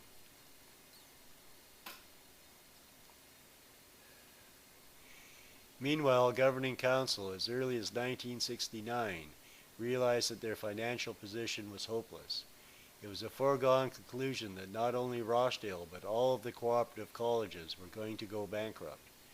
The only way to forestall this was to appeal to the federal government for financial aid, and given the controversy over illegal drug use and distribution of cannabis sativa, that aid would obviously be refused. The Governing Council of 1968, provided over by John Bradford, did the only responsible thing they could do. They recommended to the general membership that Rochdale College declare itself bankrupt and dispose of its remaining assets to begin again on a smaller scale. What even the Council of 69 had underestimated was the growing sense of community within the building. Rochdale was no longer a temporary residence for university-aged youth. A large proportion of the residents had formed a tribal affiliation and intended to live with their brothers and sisters for the rest of their lives. They weren't hippies and they weren't Canadians. They were first and foremost Rochdalians. John Bradford, the president, and almost all of the executive and former council were voted out of office at a general meeting in 1970. A new council headed by Peter Turner was elected on a platform of continuing negotiations with the federal government and keeping Rochdale going at all costs. Later that year, Peter Turner resigned his post as president and became Rochdale's permanent ambassador to Ottawa. During my research on Rochdale College, I came into possession of a series of confidential property of the Government of Canada cabinet documents. An enterprising young lady had seduced the cabinet minister and removed his copy while he was in the shower. The document showed that the federal cabinet was vitally concerned over the Rochdale issue and held a series of interdepartmental meetings between 1970 and 1971. The documents also showed that the cabinet recognized they were not just dealing with an ordinary apartment building, but that Rochdale was indicative of what was happening to a new generation of Canadian youth as a whole. A study committee warned the cabinet that the government response to the Rochdale issue would set government policy, and the government itself would be judged by the Canadian public on its openness or lack of it in response to social change. Because of the complexity of the situation and the politicians' natural instinct to pass the buck, it was decided to hold a secret meeting in Toronto at the Royal York Hotel to hear presentations from all government agencies concerned. The federal government was represented by CMHC since they held the mortgage to the building.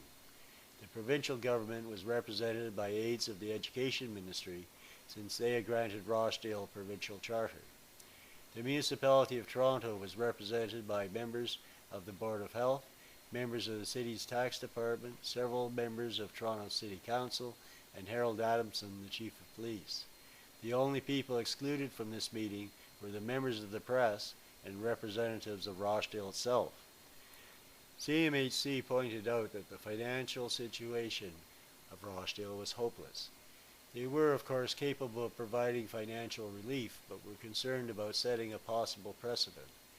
Provincial representatives felt that Rochdale was a legitimate educational experience, but since they were not involved financially, they held no strong feelings for or against the continuing existence of Rochdale. Representatives of the Board of Health admitted there had been serious problems in the past, but these had largely been corrected, and they had no serious objection to the continued existence of Rochdale. Representatives of Toronto City Council were evenly divided. Some insisted that the majority of their constituents wanted Rochdale closed immediately. Others suggested that although Rochdalians were a minority, they were still legal constituents and should be allowed to continue their existence. Representatives of the tax department insisted that Rochdale must pay its municipal taxes. The most damning condemnation came from Harold Adamson, the chief of police. He said that Rochdale was Toronto's #1 crime problem. He pointed out that police were powerless to prevent drug trafficking while Rochdale existed, and that other crimes were being committed by youth in order to obtain money to buy drugs at Rochdale. He said the only solution was to clear out the building. He suggested the Army draw paratroopers on the roof, while the Metro Task Force positioned snipers on nearby buildings, and hundreds of riot-equipped police rushed the front door. Fortunately, his suggestion was met with ridicule and laughter. In following the political battle to close Rochdale, a definite pattern emerged. First would come the police raids. Not all of them were greeted with violence. In the good old days of '69, raids were often met with balloons and confetti. Once the residents of Rochdale baked a cake that said, "Welcome 52 Division." When 50 or 100 police officers raided Rochdale and couldn't find more than a pound of marijuana, they exposed themselves to media ridicule. It was obvious that either the police were incompetent or they had blown the drug problems at Rochdale out of all proportion. After several such raids in quick succession, they would taper off and the fight would be transferred to the courts.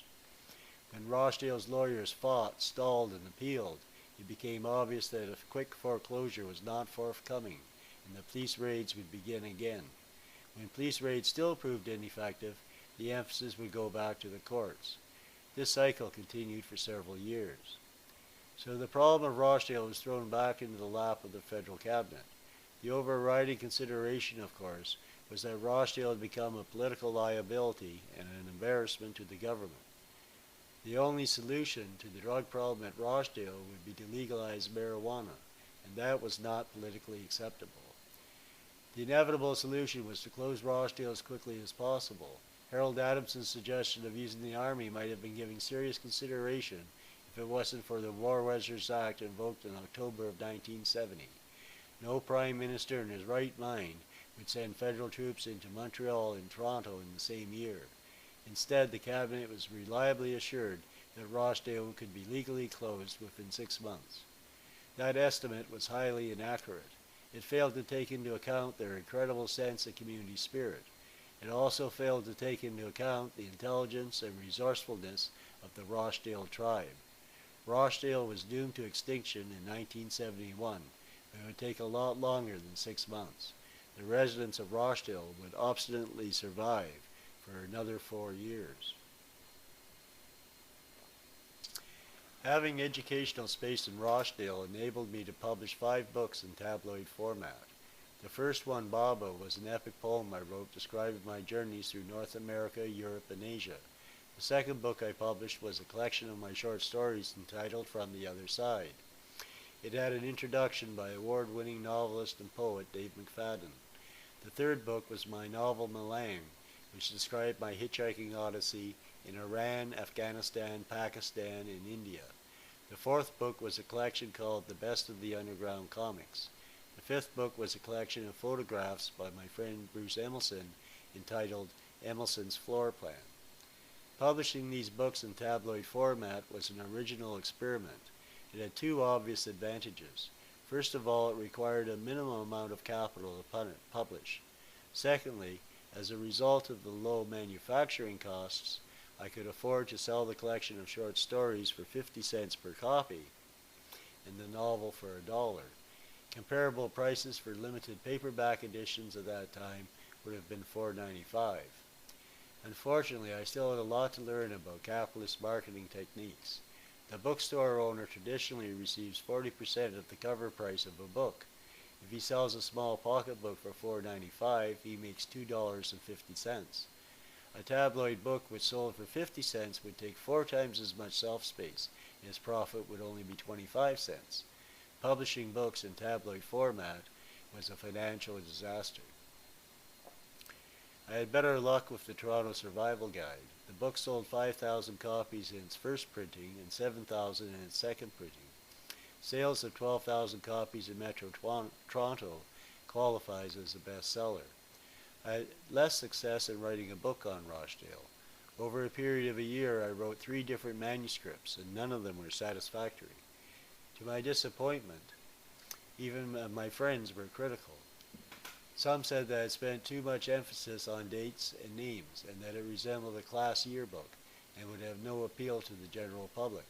Others complained I had spent too much emphasis on drugs and the violent confrontations with police, that I had failed to communicate what it was really like to live in Rochdale College.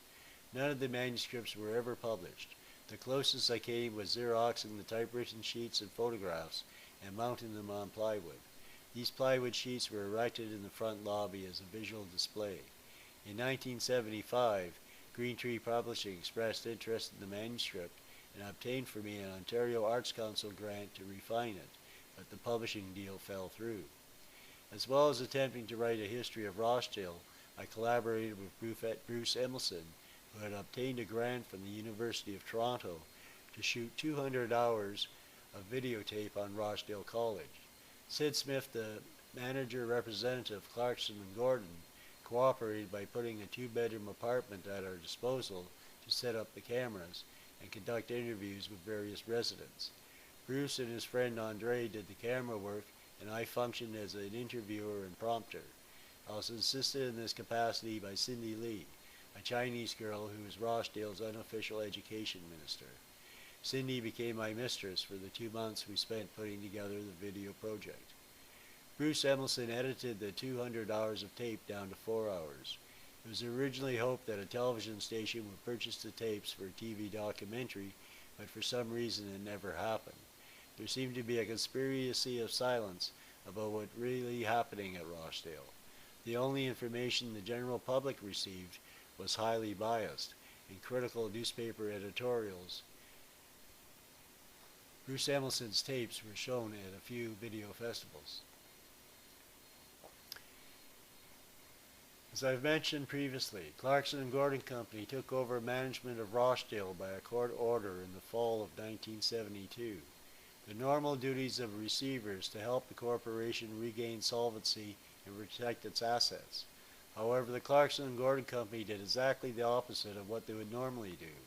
Obviously acting upon the instructions of the federal cabinet to close Rochdale as soon as possible, they slowly strangled the Rochdale community.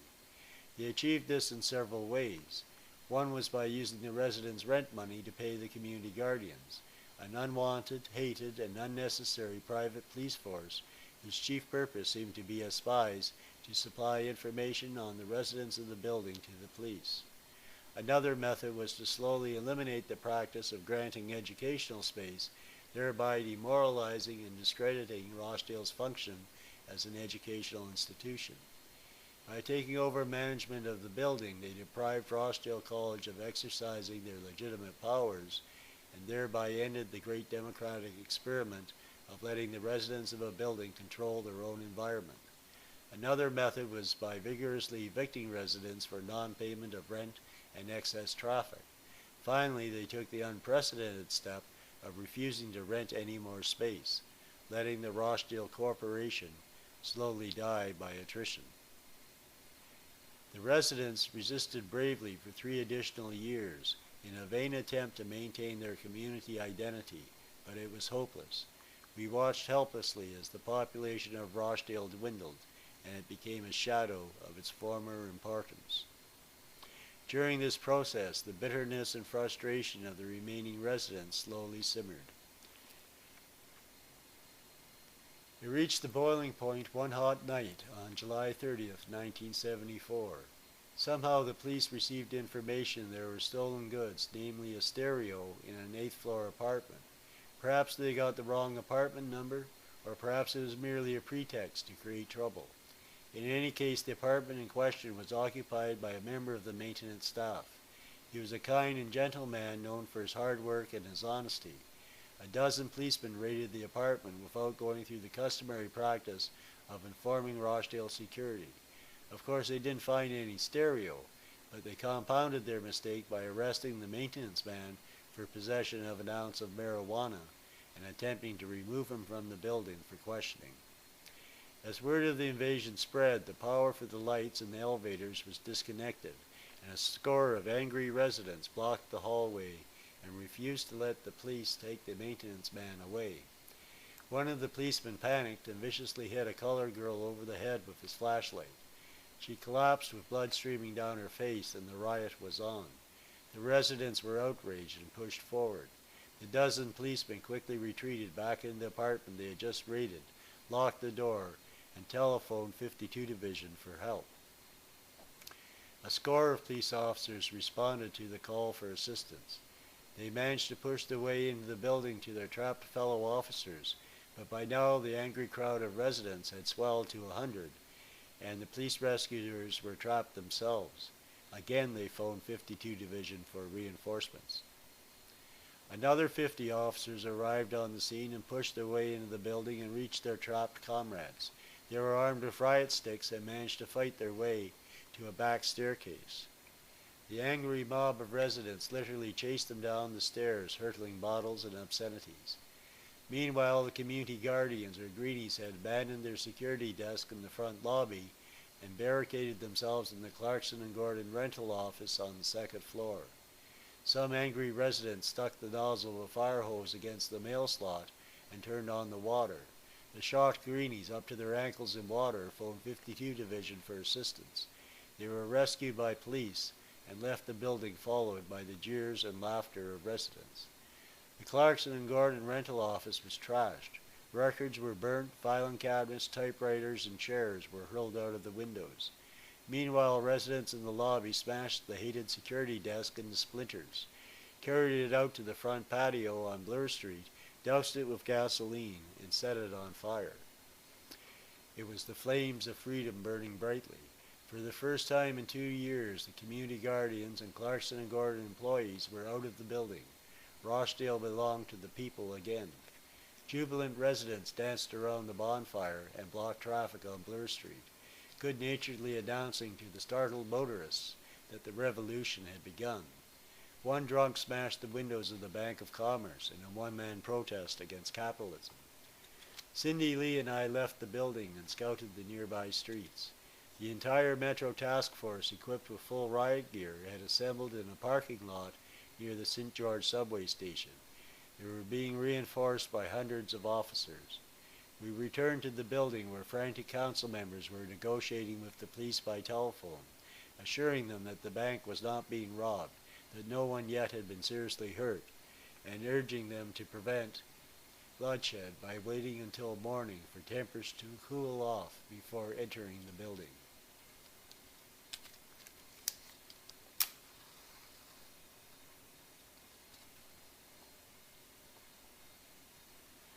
Very few of the residents got any sleep that night. They gathered in groups in the lobby or stared individually out their windows at the massive horde of police assembled out of range of bottles across the street. Anything could have happened. A few residents left the building for safety, but the community spirit of Rochdale was so strong that almost everyone stayed. They were prepared to resist a mass invasion or mass eviction. Some would resist pacifistly, others were prepared to do bloody battle. Fortunately, reason prevailed. It was a standoff all night, and by morning tempers had cooled.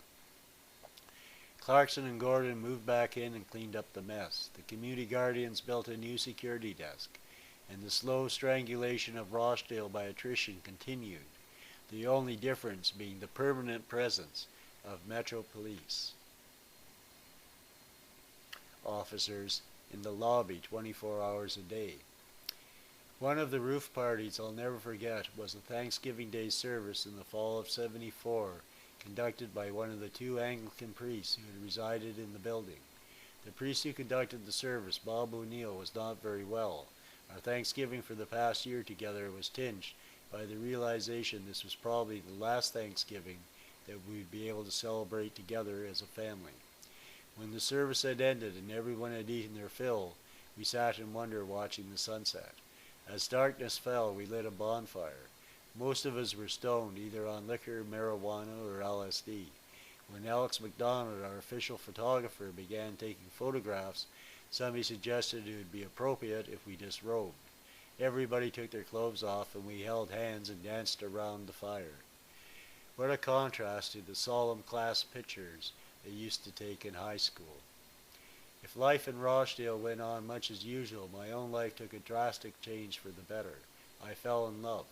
She was an Ojibwe native and more of a woman than any woman I have ever known. That fall and winter I supported us by making yearly beer runs for several booze cans in the building.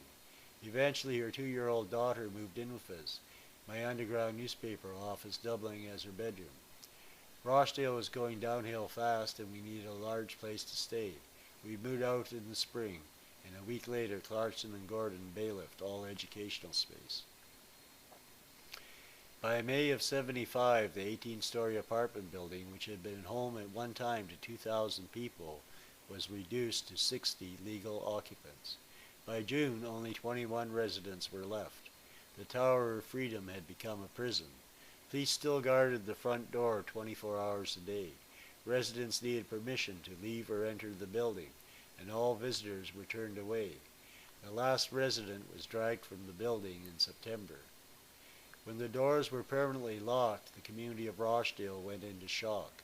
Within the next few months, there were at least 3 suicides within the Rochdale community. This was almost as many as had occurred within the college's entire 7-year history, and was due in part to the general despondency which followed the end of the great Rochdale dream. One of the first deaths was that of Cindy Lee. The medical report said she died of an overdose of sleeping pills. Those who knew her know that she died of a broken heart.